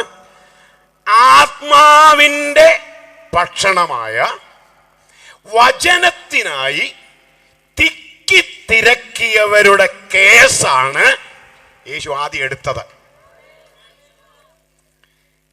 ഇവിടെയാണ് യേശു എന്തിനാണ് ഭൂമിയിലേക്ക് അവതരിച്ചതെന്നുള്ള വേദശാസ്ത്ര സത്യം ഒളിഞ്ഞും തെളിഞ്ഞും കിടക്കുന്നത്. അപ്പൊ യേശു ഇവിടെ ആദ്യം ശ്രദ്ധിച്ചത് ആരെയാണ്? ആത്മാവിൻ്റെ ഭക്ഷണമായ വചനത്തിനായി തിക്കിത്തിരക്കിയവരെയാണ് പരിഗണിച്ചത്. ഒന്നുകൂടെ പറഞ്ഞാൽ, ആത്മാവിൻ്റെ വിടുതലിനായി ആവലോടെ വന്നവരോടാണ് യേശുവിൻ്റെ ഒന്നാമത്തെ ഇടപാട്. എന്താണ് ഈ ചിന്ത നമ്മെ പഠിപ്പിക്കുന്നത്? എന്താണ്? പുഴുവും തുരുമ്പും എടുത്തു പോകുന്ന ഭൗതിക വിടുതലിന് വേണ്ടി അല്ല യേശു സ്വർഗം വിട്ടു ഭൂമിയിൽ വന്നത്. ആത്മാക്കളെ നിത്യതയിലെത്തിക്കാൻ വചനത്തിന്റെ ആഹാരം വിളമ്പി, ആത്മഭക്ഷണം വിളമ്പി, ജനത്തിന്റെ ആത്മീക വിടുതൽ അവർക്ക് നൽകി അവരെ നിത്യതയിലെത്തിക്കാനാണ് യേശു വന്നത്. എനിക്കിന്ന് സങ്കടമുണ്ട്. നമ്മുടെ നാട്ടിലെ സുവിശേഷ യോഗങ്ങൾ ക്രിസ്തുവിന്റെ ഇഹലോക പ്രത്യക്ഷതയുടെ പരമമായ ലക്ഷ്യത്തിൽ നിന്ന് വ്യതിചലിച്ചു പോകുന്നില്ലേ എന്ന് നാം ചിന്തിക്കേണ്ടിയിരിക്കുന്നു. എല്ലാവരും വിടുതലിന്റെ പുറകെയാണ്, അല്ലേ? ഭൗതിക വിടുതൽ, ശാരീരിക വിടുതൽ, വിടുതൽ നമ്മുടെ യോഗങ്ങളിലെല്ലാം അതാണ്. നിങ്ങൾ ശ്രദ്ധിക്കൂ, കൃത്യമായ സുവിശേഷം എവിടെയൊക്കെയോ അന്യം നിന്നു പോകുന്നു. ഞാൻ ഒരു കാര്യം എൻ്റെ ശ്രോതാക്കളോട് പറയട്ടെ, യേശു ഭൂമിയിലേക്ക് വന്നത് രോഗികളെ തേടിയല്ല. യേശു ഭൂമിയിലേക്ക് വന്നത് മനുഷ്യവർഗത്തിന്റെ ഭൗതിക പ്രശ്നങ്ങളുടെ പരിഹാരത്തിനല്ല. അങ്ങനല്ലേ ബൈബിൾ പറയുന്നത്? ക്രിസ്തു യേശു, ശ്ലീഹ പൗലോസ് പറയുക, ക്രിസ്തു യേശു പാപികളെ രക്ഷിപ്പാൻ ലോകത്തിൽ വന്നു എന്നുള്ളത് അത് മതിയല്ലോ, അത്രയും മതിയല്ലോ. അതാണ് വിശ്വാസയോഗ്യമായ വചനം, അതാണ് അംഗീകാരയോഗ്യമായ വചനം. അപ്പൊ ഈ തലമുറയിൽ മനുഷ്യവർഗത്തിന് അടിയന്തരമായി ആവശ്യമുള്ളത് പാപമോചനമാണ്. ആമേൻ. അതുകൊണ്ടാണ് യേശു വചനത്തിനായി തിക്കിത്തിരക്കിയ ആളുകളുടെ വിഷയം ആദ്യം എടുത്തത്. അപ്പം 3-ാം വാക്യത്തിൽ നമ്മൾ വായിച്ചത് പടകിലിരുന്ന് പുരുഷാരത്തെ ഉപദേശിച്ചു. അടുത്ത വാക്യം എന്താ?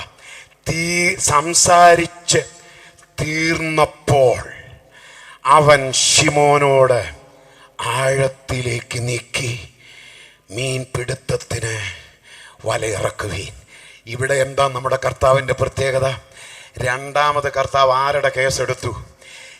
ശരീരത്തിൻ്റെ ഭക്ഷണമാണ് മീൻ.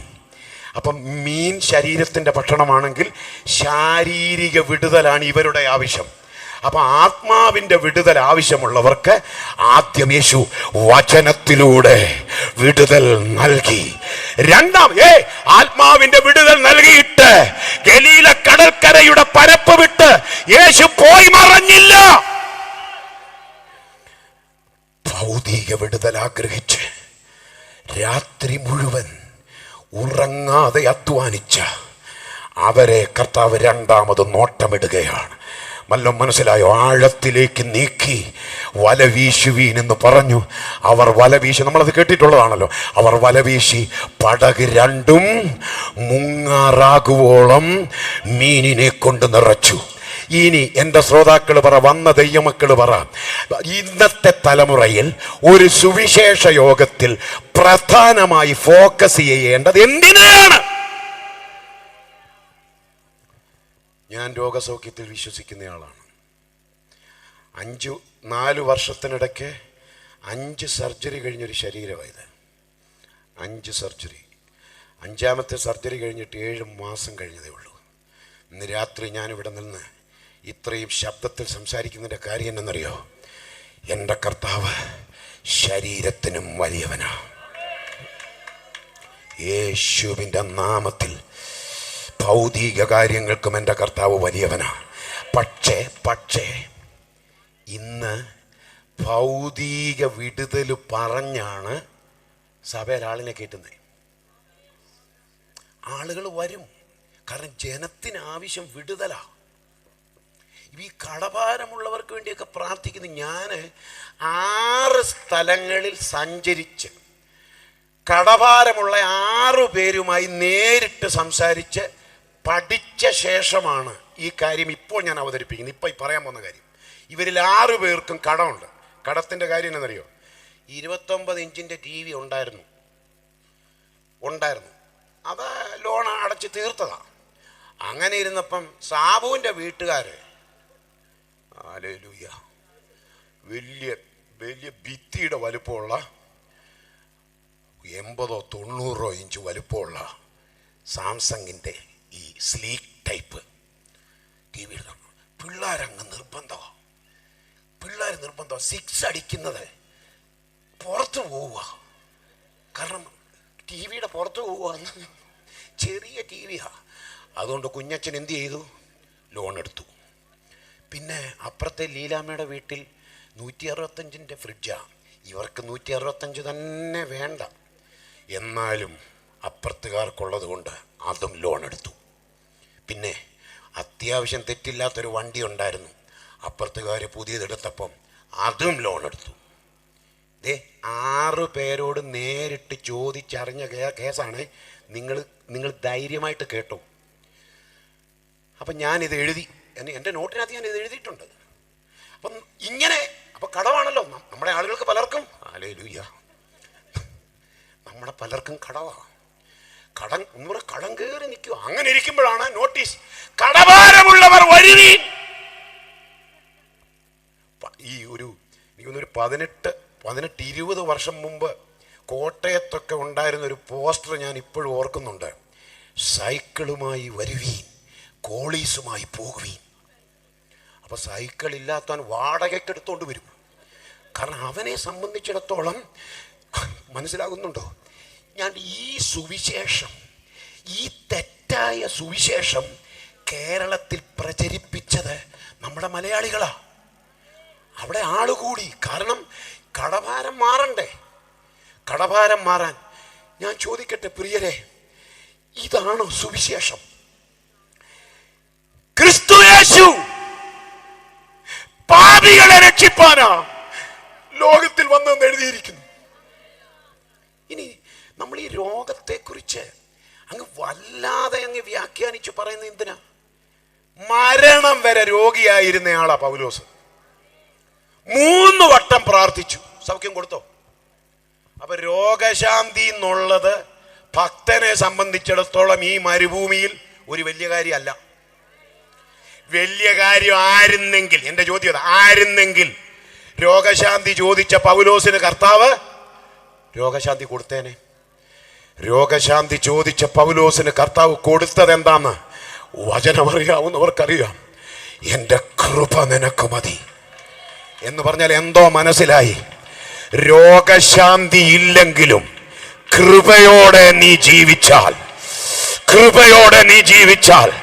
നെഗളിച്ചു പോകാതെ കൃപയിൽ നിലനിന്ന് ജീവിച്ചാൽ, കാഹളം ധരിക്കുമ്പോ പോകും.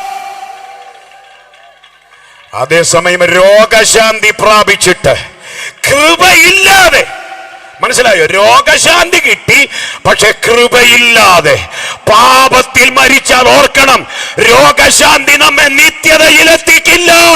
നമ്മെ നിത്യതയിലെത്തിക്കുന്നത് പാപശാന്തിയാണ്.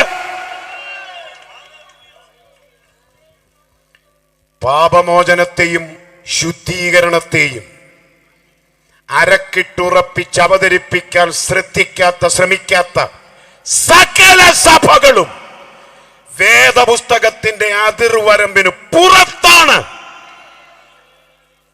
അല്ലെങ്കിൽ നമ്മൾ ഈ ചിന്തിച്ച വചനത്തിന്റെ മറുപടി നിങ്ങൾ പറ. ശാരീരിക വിടുതൽ കൊതിച്ചിരുന്നവരുടെ കേസ് കർത്താവ് എടുത്തത് രണ്ടാമതാ. കണ്ടോ? അപ്പൊ അതിലൂടെ ഒരു കാര്യം വ്യക്തമാണ്, അവൻ നമ്മുടെ ആത്മാവിനു മാത്രമല്ല മതിയായവൻ, നമ്മുടെ ശരീരത്തിനും മതിയായവനാ. ഹല്ലേലൂയ. ശരീരം ബലഹീനമാണോ? പൗലോസ് എന്ത് പറയും? എൻ്റെ ബലഹീനതയിൽ സൗഖ്യം തികഞ്ഞു വരുന്ന നല്ല പൗലോസ് പറഞ്ഞത്, എൻ്റെ ബലഹീനതയിൽ അവൻ്റെ ശക്തി തികഞ്ഞു വരുന്നു. അയ്യോ, ഞാൻ ആത്മാവിലൊന്ന് പറഞ്ഞോട്ടെ. ഇന്ന് രാത്രി വചനം കേട്ടുകൊണ്ടിരിക്കുമ്പോ ബലഹീനതയെ കവിയുന്ന ദൈവശക്തി നമ്മുടെ നെറുക മുതൽ പാദം വരെ ഒന്ന് വ്യാപരിച്ചാൽ, ഹല്ലേലൂയ, അസാധാരണ ബലത്തോടെ നമ്മൾ മടങ്ങും. ആമേൻ, ആമേൻ. ഇനി ഒരു ചിന്ത കൂടെ ഞാൻ പറയാം, ഒരു ചിന്ത കൂടെ പറയാം. ഈ ഭൗതിക നന്മ അവിടെ ഉണ്ടായല്ലോ. പത്രോസിനും കൂട്ടർക്കും പടക് രണ്ടും മുങ്ങാറാകുവോളം നിറച്ചു. നമ്മുടെ ഭാഷ പറഞ്ഞാൽ ആരാധിക്കാൻ അത് മതി അല്ലേ? ആരാധിക്കാൻ അത് മാത്രം മതി. നമ്മളെ ഈ മീൻ പിടിക്കാരുടെ കൂട്ടത്തിൽ നമ്മളുണ്ടായിരുന്നെങ്കിൽ ഞായറാഴ്ച എങ്ങനെയായിരിക്കും നമ്മുടെ സാക്ഷ്യം? രാത്രി മുഴുവൻ അധ്വാനിച്ചിട്ടും ഒന്നും കിട്ടാത്ത സ്ഥാനത്ത്, അത് നമ്മുടെ ഒരു മലയാളമാണ്, ഒന്നും കിട്ടാതിരുന്ന സ്ഥാനത്ത് രണ്ട് പടക് ഇപ്പം മുങ്ങാറാകോളം നിറച്ചല്ലോ എന്നോർക്കുമ്പോ, അല്ലെങ്കിൽ കൈയടിക്കത്തില്ല, അല്ലെങ്കിൽ അനങ്ങത്തില്ല. പക്ഷേ ഇപ്പൊ എന്നാ ഇളക്കം? പടക് രണ്ടും മുങ്ങാറാകുവോളം നിറച്ചു. പക്ഷെ നിങ്ങൾ ഈ പുസ്തകം പഠിച്ചു നോക്ക്, അവിടെ ആരും ആരാധിച്ചില്ല. ഈ ഭൗതിക വിടുതൽ ഉണ്ടായിട്ട് പത്രോസ് പോലും ആരാധിച്ചില്ലെന്ന്. ദൈവമക്കൾ, ഈ വചനം എന്നോടൊപ്പം ഒന്ന് ധ്യാനിക്കണം. അവിടെ ഒരു ആരാധന നമ്മൾ കാണുന്നില്ല. ദൈവമക്കളെ ഇന്ന് ആരാധനയിലേക്ക് നയിക്കുന്നത് അങ്ങനെയാ. എത്രയോ പേര് ICUവിൽ കഴിയുമ്പോൾ, എത്രയോ പേര് ഡയാലിസിസ് ചെയ്യുമ്പോൾ, എത്രയോ പേര് ഇങ്ങനെ പോകുമ്പോൾ, അങ്ങനെ പോകുമ്പോൾ, വെന്റിലേറ്ററിൽ കഴിയുമ്പോൾ, ഇത് പറയുമ്പോഴാണ് നമ്മളൊന്ന്, യോ, ഇത് പറയണോ കർത്താവിനെ സ്തുതിക്കാൻ? അതൊക്കെ ശരീരത്തിന്റെ വിടുതലല്ലേ? എന്നാൽ ക്രൂശിൽ നമുക്ക് വേണ്ടി ചൊരിഞ്ഞ ആ രക്തത്തിന്റെ മഹത്വം ഓർത്തല്ലേ ഭക്തൻ ആരാധിക്കേണ്ടത്? ഞാൻ ചോദിക്കട്ടെ, സ്വർഗത്തിൽ ഭക്തൻ ആരാധിക്കാനുള്ള കാരണം എന്നാ? ഒറ്റ കാരണമേ ഉള്ളൂ. സ്വർഗത്തിൽ നമ്മൾ ആരാധിക്കാൻ ഒരു ഒറ്റ കാരണമേ ഉള്ളൂ. കുഞ്ഞാടേ, നീ അറുക്കപ്പെട്ടു, നിന്റെ രക്തം കൊണ്ട് ഗോത്രങ്ങളിൽ നിന്ന്, ഭാഷകളിൽ നിന്ന്, വംശങ്ങളിൽ നിന്ന് നീ ഞങ്ങളെ ദൈവത്തിനായി വിലയ്ക്ക് വാങ്ങി. ദൈവമക്കളെ, ദൈവസഭ, എടുക്കപ്പെടുന്ന ദൈവമക്കൾ സ്വർഗത്തിൽ ആരാധിക്കുന്നത് ഒറ്റ കാര്യം പറഞ്ഞാണ്, കുഞ്ഞാട് ചൊരിഞ്ഞ രക്തത്തിന്റെ ശക്തി ഓർത്ത നമ്മൾ അവിടെ ആരാധിക്കുന്നത്. അഗ്നിജ്വാലക്കത്ത കണ്ണുള്ളവന്റെ മുൻപിൽ രണ്ട് പടക് നിറഞ്ഞു നിൽക്കുന്നത് പത്രോസ് കണ്ടിട്ട്, ആ 7-ാം വാക്യത്തിന്റെ അവസാനം, അവർ വന്ന് പടക് രണ്ടും മുങ്ങുമാറാകുവോളം നിറച്ചു. 8-ാം വാക്യം, ശിമോൻ പത്രോസ് അത് കണ്ടിട്ട് യേശുവിൻ്റെ കാൽക്കൽ വീണു. ശ്രദ്ധിക്കണേ, കാൽക്കൽ വീണു. കർത്താവേ, ഞാൻ പാപിയായ ഒരു മനുഷ്യനാകൊണ്ട് എന്നെ വിട്ടുപോകണം. ശ്രദ്ധിച്ചേ. ആമേൻ. കുറെ പേര് എന്നോടൊപ്പം ഉണ്ട്, അത് മതി. ഈ വചനം ഇങ്ങനെ നിന്നാ മതി. പാമ്പാടി വചനം കേട്ട് പഴകിയ നാടല്ലേ. ആമേൻ. അതുകൊണ്ട് ഈ വേദശാസ്ത്ര വിശകലനം ഒട്ടും ഗൗരവം കുറയ്ക്കാതെ ഞാനൊന്ന് പറയാൻ ശ്രമിക്കുക. ശ്രദ്ധിച്ചേ. ഭൗതിക വിടുതൽ കണ്ടപ്പോ, അത്ഭുതം കണ്ടപ്പോ, പടക് രണ്ടും നിറച്ചത് കണ്ടപ്പോ കാൽക്കൽ വീണ് കിടന്ന് പത്രോസ് ആരാധിച്ചെന്നല്ല എഴുതിയേക്കുന്നത്.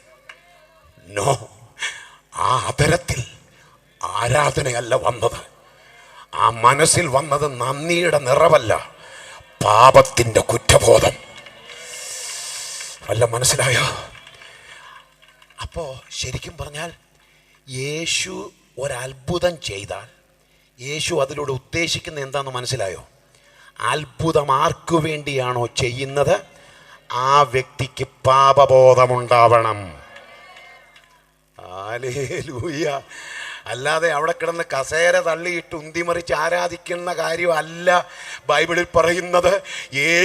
അതുകൊണ്ടാ നിങ്ങളുടെ ഇടയിൽ നടന്ന അത്ഭുതം സോരിലും സീദോനിലും നടന്നിരുന്നെങ്കിൽ അവരൊക്കെ രട്ടിലും വെണ്ണീരിലും ഇരുന്ന് മാനസാന്തരപ്പെടുമായിരുന്നു. യേശു പറഞ്ഞതിന്റെ അർത്ഥം മനസ്സിലായോ? യേശു ഇന്നും അത്ഭുതങ്ങൾ ചെയ്യുന്നു, പക്ഷെ അതിന്റെ ഏക ലക്ഷ്യം ജനം മാനസാന്തരപ്പെടണം. പക്ഷെ അതുമാത്രം സംഭവിക്കുന്നില്ല, പാപമോചനം മാത്രം സംഭവിക്കുന്നില്ല. അപ്പൊ പത്രോസിന് ഈ അത്ഭുതം കണ്ടപ്പോൾ സംഭവിച്ചത് എന്താണ്? തൻ്റെ പാപം തനിക്ക് ഓർമ്മ വന്നു. ഞാൻ പാപിയായ മനുഷ്യനാകൊണ്ട് എന്നെ വിട്ടുപോകണം. ഈ വേദശാസ്ത്ര ചിന്ത ഞാൻ ഒരു പുതിയ നിയമഭാഗമുണ്ട്, കർത്താവിൻ്റെ ദാസൻ എനിക്ക് സമയം ഇച്ചിരി അനുവദിച്ചിട്ടുള്ളത് കൊണ്ടാണ്. നിങ്ങൾ ഇടയ്ക്ക് ചിലർ വായിച്ചാലൊന്നും അറിയാതെ മിന്നായം പോലെ നോക്കി, ഞാനും മിന്നായം പോലെ അത് കണ്ടായിരുന്നു. ഹല്ലേലൂയ. പക്ഷേ ഞാൻ ഈ പറഞ്ഞു വന്ന ആശയം, കാരണം പാമ്പാടിയിലാണല്ലോ ഞാൻ പ്രസംഗിക്കുന്നത്, വചനം അറിയാവുന്ന ദേശമാണ്, എനിക്ക് ആകെ പോകെ എന്ന് പറയാൻ പണ്ടും അറിയത്തില്ല. അതുകൊണ്ട് ഈ ആശയം ഒന്ന് സമർത്ഥിക്കാം. ഇങ്ങനെ തന്നെയാണോ കർത്താവ് ഉദ്ദേശിച്ചത്? നമുക്കെല്ലാവർക്കും അറിയാവുന്ന കാര്യം, 4 പേര് ചേർന്ന് ഒരു പക്ഷപാത രോഗിയെ യേശുവിൻ്റെ അടുക്കൽ കൊണ്ടുവന്നു. യേശു ആ സമയത്ത് കഫർന്നഹൂമിലാണ്, കഫർന്നഹൂമിലെ വീട്ടിലാണ്. കഫർന്നഹൂമിലെ വീടുമായി ബന്ധപ്പെട്ട് ഒരുപാട് കാര്യങ്ങൾ പറയാനുണ്ട്, ഞാൻ അങ്ങോട്ട് പോകുന്നില്ല. 4 പേരെ ഒരാളെ കിടക്കയോടെ ചുമന്നുകൊണ്ട് വന്നെന്നാണ്, ശ്രദ്ധിക്കണേ. പക്ഷെ നിങ്ങൾ മർക്കോസ് 2 വായിക്കണേ, വീട്ടിൽ ചെന്ന് നോക്കിയാൽ മതി. നമുക്ക് സങ്കടം തോന്നുന്നൊരു കാര്യമുണ്ട്. ഇവനെയും കൊണ്ട് ഈ കഫർന്നഹൂമിലെ വീട്ടിൽ ചെന്നപ്പോൾ പുരുഷാരം നിമിത്തം, 4-ാം വാക്യമാണ്, പുരുഷാരം നിമിത്തം അവനോട് സമീപിച്ചു കൂടായികയാൽ അവൻ ഇരുന്ന സ്ഥലത്തിൻ്റെ മേൽപ്പുര പൊളിച്ചു തുറന്നു പക്ഷപാതക്കാരനെ കിടക്കയോടെ ഇറക്കി വെച്ചു. ശ്രദ്ധിക്കണേ, എനിക്ക് ഈ 4 സഹോദരന്മാരെ ഭയങ്കര ഇഷ്ടമാണ്.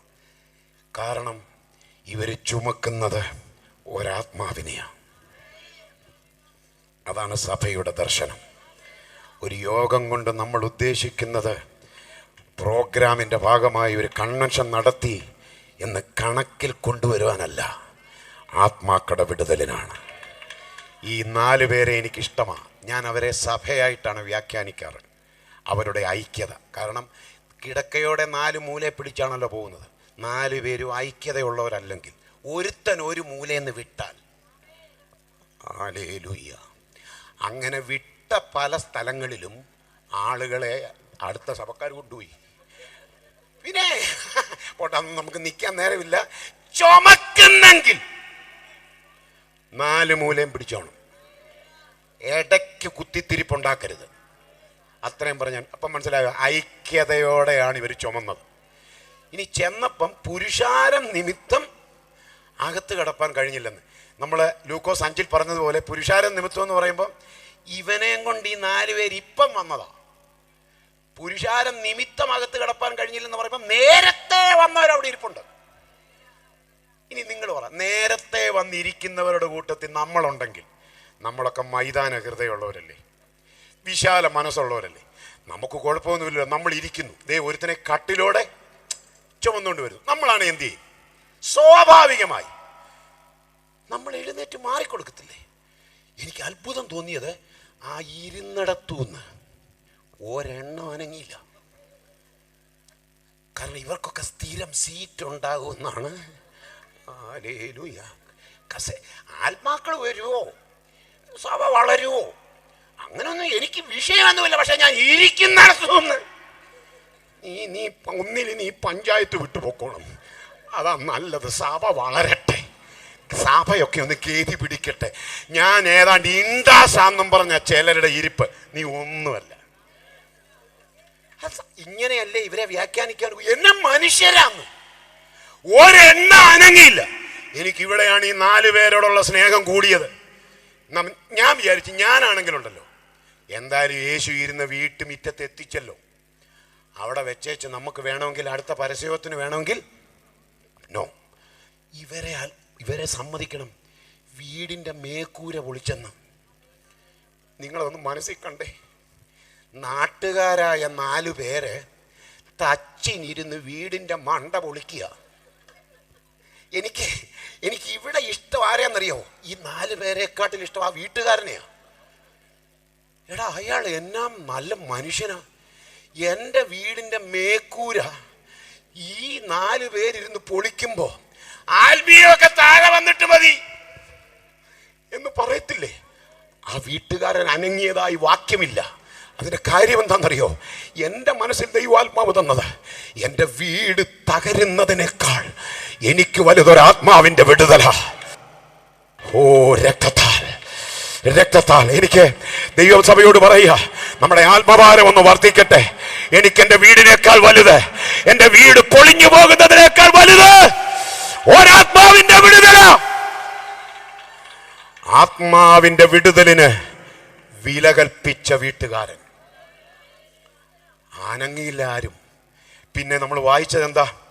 മേൽപ്പൂര പൊളിച്ച് തുറന്ന് പക്ഷപാതക്കാരനെ കിടക്കയോടെ. ശ്രദ്ധിക്കണേ, വീട്ടിൽ ചെന്നേ നോക്കാം. ഞാൻ ഇപ്പം ചിലർ വായിക്കുന്നു. ഒത്തിരി നാളായി മർക്കോസ് കണ്ടിട്ടെന്ന് എനിക്ക് മനസ്സിലായി. എന്നാലും നമുക്ക് വീട്ടിൽ ചെന്ന് നോക്കിയേ, കിടക്കയോടെ അവർ അവനെ ഇറക്കി വെച്ചു. ഇപ്പൊ എവിടുന്ന സ്ഥലം ഉണ്ടായി? ഇവനെ നേരത്തെ താഴെ കൂടെ വന്നപ്പോ കൊണ്ടുവന്നപ്പോ സ്ഥലമില്ലായിരുന്നല്ലോ. ഒന്ന് ചിന്തിച്ച, സ്ഥലമില്ലായിരുന്നല്ലോ. ഇപ്പൊ കിടക്കയോടെ ഇറക്കി വെച്ചു. ഇപ്പൊ എവിടുന്ന സ്ഥലം ഉണ്ടായി? പെട്ടെന്ന് ഒരാൾ നോക്കിയപ്പോ മേളിൽ നിന്നൊരു കട്ടിൽ വരുന്നു. ഹല്ലേലൂയ. അപ്പൊ അടുത്തിരുന്ന സഹോദരന്മാരെ, കുഞ്ഞച്ച, ബാബു വിട്ടു, അതാ നല്ലത്. കാരണം കട്ടിലിൻ്റെ മുകളിൽ ആള് കിടപ്പുണ്ടെന്നുള്ള കാര്യം താഴെ ഇരിക്കുന്നോ കാണുന്നില്ല. അവൻ നോക്കുമ്പോൾ ഒരു കട്ടിലിങ്ങനെ, ഇപ്പം മനസ്സിലായ, ഒതുങ്ങാത്തവനെ. ദൈവസഭയുടെ വളർച്ചയ്ക്ക് വേണ്ടി ഒതുങ്ങാതെ കസേര കളിക്കുന്നവനെ ഒതുക്കാനുള്ള പണിയൊക്കെ ഉണ്ട്. കട്ടിലെന്നും താഴെക്കൂടെ തന്നെ വരണമെന്നില്ല, മുകളിൽ നിന്ന് കട്ടിൽ വന്നു. ഇത്രയും പറഞ്ഞ് ഞാൻ അതിനകത്തൊക്കെ ദൂതുണ്ട് കേട്ടോ. ഉയരത്തിൽ നിന്ന് ഒരു കർശന ഇടപെടലുണ്ടാകും മുൻപ് ഒതുങ്ങുന്നതാ നല്ലതെന്ന് ദേശത്തോട് ദൈവാത്മാവ് പറയുന്നു. ഉയരത്തിൽ നിന്ന് ഒരിടപെടലുണ്ടാകും മുൻപ് ജീവിതത്തെ കർത്താവിനായി സമർപ്പിക്കുക. നിങ്ങൾ ആ മനുഷ്യനെ നോക്കൂ. ഇവൻ പക്ഷപാത രോഗിയാണ്. പക്ഷപാത രോഗി എന്ന് പറഞ്ഞാൽ അറിയാവല്ലേ? ഒരു വശം തളർന്നവനെയാണ് പക്ഷപാത രോഗി എന്ന് പറയുന്നത്. ഞാൻ വിശ്വസിക്കുന്നത് നമ്മുടെ ഇടയിൽ ഇങ്ങനെയുള്ളവരുണ്ടെന്നാണ്. ഒരു സൈഡ് കുഴപ്പമില്ല, അങ്ങനെയുള്ളവരെയാണ് നമ്മൾ കാണുന്നത്. ഞാൻ കാണുന്നത് ചിലർക്ക് ഇവർ കൈ കൊടുക്കും, പക്ഷെ ചിലർക്കേ കൈ കൊടുക്കും.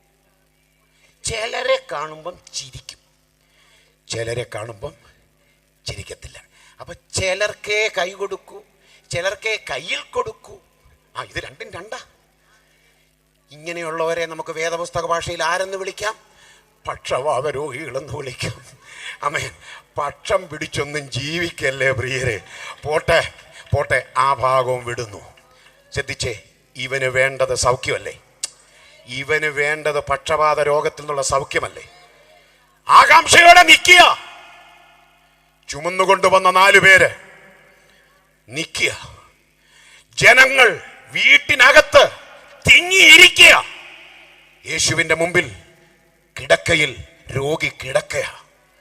ഇവരെല്ലാം ആഗ്രഹിക്കുന്നത്, ചുമന്നുകൊണ്ട് വന്നവരും വീട്ടിലുള്ളവരും കഫർന്നഹൂമിലുള്ളവരും എല്ലാം ആഗ്രഹിക്കുന്നത് ഒരു രോഗശാന്തിയാ. പക്ഷെ യേശു ആ വഴിക്ക് പോയില്ല. ശ്രദ്ധിച്ച് കേൾക്കണം. യേശു ആദ്യം എന്താ പറഞ്ഞേ? നിന്റെ പാപങ്ങൾ. താങ്ക് യു പാസ്റ്ററെ. ഞാൻ ചോദിക്കുന്നത്, ഈ സുവിശേഷം എന്താ ആരും പറയാത്തെ? നിന്റെ പാപങ്ങൾ മോചിച്ചു തന്നിരിക്കുന്നു. അപ്പം ഞാൻ ചോദിക്കട്ടെ, ഇവനിങ്ങനെ കിടന്നു മരിച്ചാലോ? പാപമോചനം പ്രാപിച്ച ഒരാൾ അങ്ങനെ കിടന്നാണ് മരിച്ചതെങ്കിലും കാഹളം ധ്വനിക്കുമ്പോ തേജസ്കരിക്കപ്പെട്ട ശരീരത്തോടെ അവൻ എഴുന്നേറ്റ് വരും. അതാണ് ബൈബിളിന്റെ പഠിപ്പിക്കൽ. ആമേൻ. അപ്പൊ അവിടെ നിന്നൊരു അത്ഭുതപ്പെട്ടു. പാപങ്ങളെ മോചിക്കാൻ ഇവനാരാ അധികാരം കൊടുത്തത്? ഇവനാരാ കുഞ്ഞെ? ഇവൻ വന്നത് അതിനാ. ഇവൻ പക്ഷപാത രോഗിയെ തെരഞ്ഞു പിടിക്കാൻ സ്വർഗം വിട്ടു വന്നവനല്ല. മത്തായി സുവിശേഷത്തിൽ പരിശുദ്ധാത്മാവ് എഴുതിയിരിക്കുകയാ, അവൻ അവരെ അവരുടെ പാപങ്ങളിൽ നിന്ന് രക്ഷിപ്പാനിരിക്കൊണ്ട് അവന് യേശു എന്ന് പേർ വിളിക്കണം. അപ്പൊ യേശു അവൻ ആദ്യം നൽകിയത് എന്താണ്? പാപമോചനമാണ്. പാപമോചനം നൽകിയ തൊട്ടുപുറകെ യേശു അവനോട് പറഞ്ഞത് എന്താ? നീ നിന്റെ കിടക്കയെടുത്ത് നടക്ക. അപ്പൊ ലൂക്കോസിന്റെ സുവിശേഷം 5-ാം അധ്യായത്തിൽ നിന്ന് ആത്മവിടുതലും ശാരീരിക വിടുതലും നമ്മൾ സംസാരിച്ചു വന്നത് ഈ പുതിയ നിയമ ചിന്ത കൊണ്ട് സമർത്ഥിച്ചു. നമുക്കൊരു കാര്യം ഉറപ്പായി, നമ്മുടെ കർത്താവ് ലോകത്തിലേക്ക് വന്നത് രോഗികളെ തേടിയല്ല, കടക്കാരെ തേടിയല്ല, ഭൂതമുള്ളവരെ തിരക്കിയല്ല. യേശു വന്നത് പാപികളെ തേടിയാണ്. എന്നാൽ പാപമോചനം പ്രാപിക്കുന്നവർക്ക് അവൻ ശാരീരിക വിഷയം കടക്കാരനല്ല. ശാരീരിക വിഷയങ്ങൾക്ക് അവർ കടക്കാരനല്ല. കിടക്ക എടുത്ത് നടക്കാൻ. ആ വാക്യം കൂടെ പറഞ്ഞ് ഞാൻ നിർത്താം. എനിക്ക് സങ്കടം തോന്നിയൊരു ഭാഗം കേട്ടോ. ഇത്രയും നാൾ കിടക്കുമല്ലായിരുന്നു ഇവൻ. ഈ തളർന്ന് കിടന്നവനോട് യേശു പറഞ്ഞ വാക്ക് എനിക്ക് തീരെ പിടിച്ചില്ല. കാരണം ഈ 4 പേര് ഉണ്ടല്ലോ തിരിച്ചു പോകുമ്പോൾ. എന്നാൽ പിന്നെ ഈ കിടക്ക ആരെ കൊണ്ട് എടുപ്പിക്കണമായിരുന്നു? എൻ്റെ ചിന്തയാണ്. നമ്മളായാലും അങ്ങനെയല്ലേ ചിന്തിക്കുള്ളൂ. നമ്മൾ ആശുപത്രിയിൽ ഒരാഴ്ച നമ്മളൊരാൾ കിടന്നാൽ ചൂടുവെള്ളം കൊണ്ടുപോയ ഫ്ലാസ്ക് പോലും ഡിസ്ചാർജ് ആകുമ്പോൾ നമ്മളെ കൊണ്ട് എടുപ്പിക്കുമോ? അയ്യോ അമ്മച്ചി എവിടെ വെച്ചേ? ഫ്ലാസ്ക് പോലും നമ്മൾ എടുപ്പിക്കത്തില്ല. നമ്മൾ അത്രയ്ക്കും ഭയങ്കര നല്ല മനുഷ്യരാണ്. പക്ഷെ യേശു പറയാണ്, വീട്ടിൽ ചെന്ന് കട്ടിലേ കിടക്കണമെങ്കിൽ നിന്റെ കിടക്ക അത് എന്നെ ഇടപാടാന്നേ. അത് വല്ലതും മനസ്സിലായോ? എന്നെ ഇടപാടായത്? കർത്താവ് അങ്ങനെ പറഞ്ഞതിൻ്റെ അർത്ഥം വല്ലതും മനസ്സിലായോ? നാട്ടുകാർക്കും വീട്ടുകാർക്കും എല്ലാം അറിയാം. ഒരു ചെറിയ ചുള്ളിക്കമ്പ് പോലും കൈകൊണ്ട് പൊക്കാൻ കരുത്തില്ലാതെ കിടന്നവനാ. ഇപ്പോൾ ആരുടെ അടുത്താ വന്നത്? യേശുവിൻ്റെ അടുത്താ വന്നത്. ഇപ്പോൾ അവൻ എന്തൊക്കെ കിട്ടി? ശ്രദ്ധിച്ചേ, എന്തൊക്കെ അവന് കിട്ടി? പാപമോചനവും കിട്ടി, രോഗശാന്തിയും കിട്ടി. ഈ രോഗശാന്തി കിട്ടി എന്നുള്ളത് ഇവനല്ലേ അറിയാവൂ, ഈ 4 പേർക്കല്ലേ അറിയാവൂ. പക്ഷെ നാട്ടുകാരുടെ ഇടയിൽ അതൊരു വാർത്തയാവണമെങ്കിൽ ഇവന്റെ കട്ടിൽ ഇവൻ എടുക്കണം എന്ന് പറഞ്ഞാൽ എന്തോ മനസ്സിലായി? യേശു നൽകുന്ന രോഗശാന്തിക്കകത്ത് സമ്പൂർണ്ണ ആരോഗ്യമുണ്ടെന്ന്. സമ്പൂർണ്ണ ആരോഗ്യമുണ്ടെന്ന് ദേശത്ത് തെളിയണമെങ്കിൽ ഇവന്റെ കിടക്ക ഇവൻ എടുക്കണം.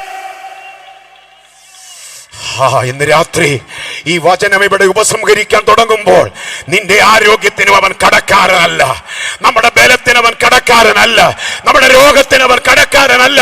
ദേശവാസികളെ, ഈ യേശു വിടുവിക്കുന്നവനാണ്. എനിക്കവിടെ ഇഷ്ടം തോന്നിയൊരു ദൂതുണ്ട്. എന്താ ഈ 4 പേരെ ഈ കട്ടിലിന്റെ കാലെ പോലും ഒന്ന് പിടിക്കാൻ കർത്താവ് അനുവദിക്കാൻ? അതിനകത്ത് ഒരു മർമ്മമുണ്ട്. ഭാരം ചുമക്കുന്നവർ എൻ്റെ അടുക്കൽ വാ, ഞാൻ നിങ്ങളെ ആശ്വസിപ്പിക്കാമെന്നല്ലേ വാക്ക്. അങ്ങനെയാണ് ഈ 4 പേര് ഈ ഭാരം ചുമന്നുകൊണ്ട് ആരുടെ അടുക്കലാ ചെന്ന്? യേശുവിൻ്റെ അടുക്കലാ. അപ്പം ആശ്വസിപ്പിക്കാമെന്ന് പറഞ്ഞാൽ അതിൻ്റെ അർത്ഥം എന്താ? യേശു ഇരിക്കുന്നിടത്തോട്ട് നീ ചുമന്നാ മതി, തിരിച്ചു പോകുമ്പോ നീ കയ്യും വീശുവോ. രാജനായ ഹല്ലേലൂയ, ഹല്ലേലൂയ, ഹല്ലേലൂയ. ഇന്ന് രാത്രി ഈ യേശുവിനെയാ നമ്മളിവിടെ ഉയർത്തുന്നത്. ഈ യേശുവാ സുവിശേഷത്തിന്റെ കേന്ദ്രബിന്ദു. പരിശുദ്ധാത്മാവ് പറയുകയാ, നീ ഒരിടത്തോട്ട് ചുമന്നാ മതിയെന്ന്. യേശുവിൻ്റെ നാമത്തിൽ ചിലരെ കയ്യും വീശി പറഞ്ഞയക്കാൻ ഈ രാത്രി കർത്താവിന് പദ്ധതിയുണ്ട്. ഹല്ലേലൂയ. ഇസഹാക്കിനോട് ചോദിക്കേ, ഇസഹാക്കേ, നീ മോറിയ മലയിലേക്ക് പോയപ്പോൾ നിന്റെ ചുമലിൽ ഒരു കെട്ട് വിറകുണ്ടായിരുന്നല്ലോ, പക്ഷെ നീ മല ഇറങ്ങുമ്പോ നിന്റെ ചുമലിലെ വിറകെന്തിയെ? ഇസഹാക്ക് പറയും, പാസ്റ്ററെ, ആ വിറക് കെട്ട് എന്തിയെന്ന് ചൂണ്ടിക്കാണിക്കാൻ പോലും പറ്റാത്ത നിലയിൽ അത് കത്തിപ്പോയി, അത് ചാരമായി പോയി. ആരാധന നടന്നപ്പോ, ഹോമയാഗം നടന്നപ്പോ ആ വിറക് കെട്ടി ചാരമായി പോയി. ദൈവസന്നിധിയിൽ ഉരുകി മാറാത്ത പ്രശ്നങ്ങളില്ല, ആമേൻ, വിടുതലില്ലാത്ത വിഷയങ്ങളില്ല. അതാത്മാവിൽ അനുഭവിക്കുന്ന ദൈവമക്കൾ ഒരു നിമിഷം ദൈവസന്നിധിയിൽ എഴുന്നേറ്റാട്ടെ. ആമേൻ. ഈ സമയം ആരും അശ്രദ്ധരായോ അലസരായോ നിൽക്കരുത്.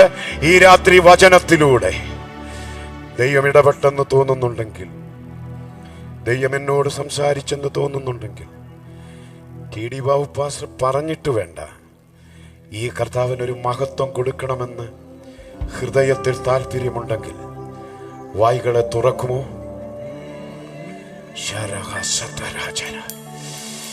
ഈ പന്തലിന്റെ മുന്നറ്റം മുതൽ പിന്നറ്റം വരെ ഈ വിടുവിക്കുന്ന വചനം, ഈ രക്ഷയുടെ വചനം അതിശക്തമായി വ്യാപരിക്കുന്നു, അതിശക്തമായി വ്യാപരിക്കുന്നു. കർത്താവ്, ഈ വചനം എന്നെ ഒന്ന് തൊടണം. എനിക്കുമുണ്ട് ചില ഭാരങ്ങൾ, എനിക്കുമുണ്ട് ചില ചുമടുകൾ. അത് ഇന്ന് രാത്രി കത്തി അമരുന്നത് കാണാൻ ഞാൻ കൊതിക്കുന്ന കർത്താവേ, ഈ രാത്രി ആത്മമേഖലയിലും ശാരീരിക മേഖലയിലും ഒരു വിടുതൽ ഞാൻ കൊതിക്കുന്നുണ്ട്. ഈ 2026 ആത്മാവിൽ ഒരു കുതിപ്പ് ഞാൻ ആഗ്രഹിക്കുന്നുണ്ട്. ഒരു പുതുബലം ഏറ്റെടുക്കണമെന്ന് ആഗ്രഹിക്കുന്നുണ്ടെന്ന് താല്പര്യമുള്ളവർ കരങ്ങളെന്ന് ഉയർത്തിപ്പിടിച്ചാട്ട്. ഓ ഹല്ലേലൂയ, ഹല്ലേലൂയ. കരങ്ങൾ താഴ്ത്തിയിടാം, അധരങ്ങൾ ചലിപ്പിച്ച്. ആരും മൗനമായി നിൽക്കാതെ. മൈക്കിന്റെ ശബ്ദത്തെക്കാൾ വലിയ ശബ്ദമാ നിങ്ങൾ ഇത്രയും പേര് ശബ്ദം ഉയർത്തിയാൽ ഇവിടെ. ആമേൻ. പോരാ, അധരങ്ങൾ തുറന്ന്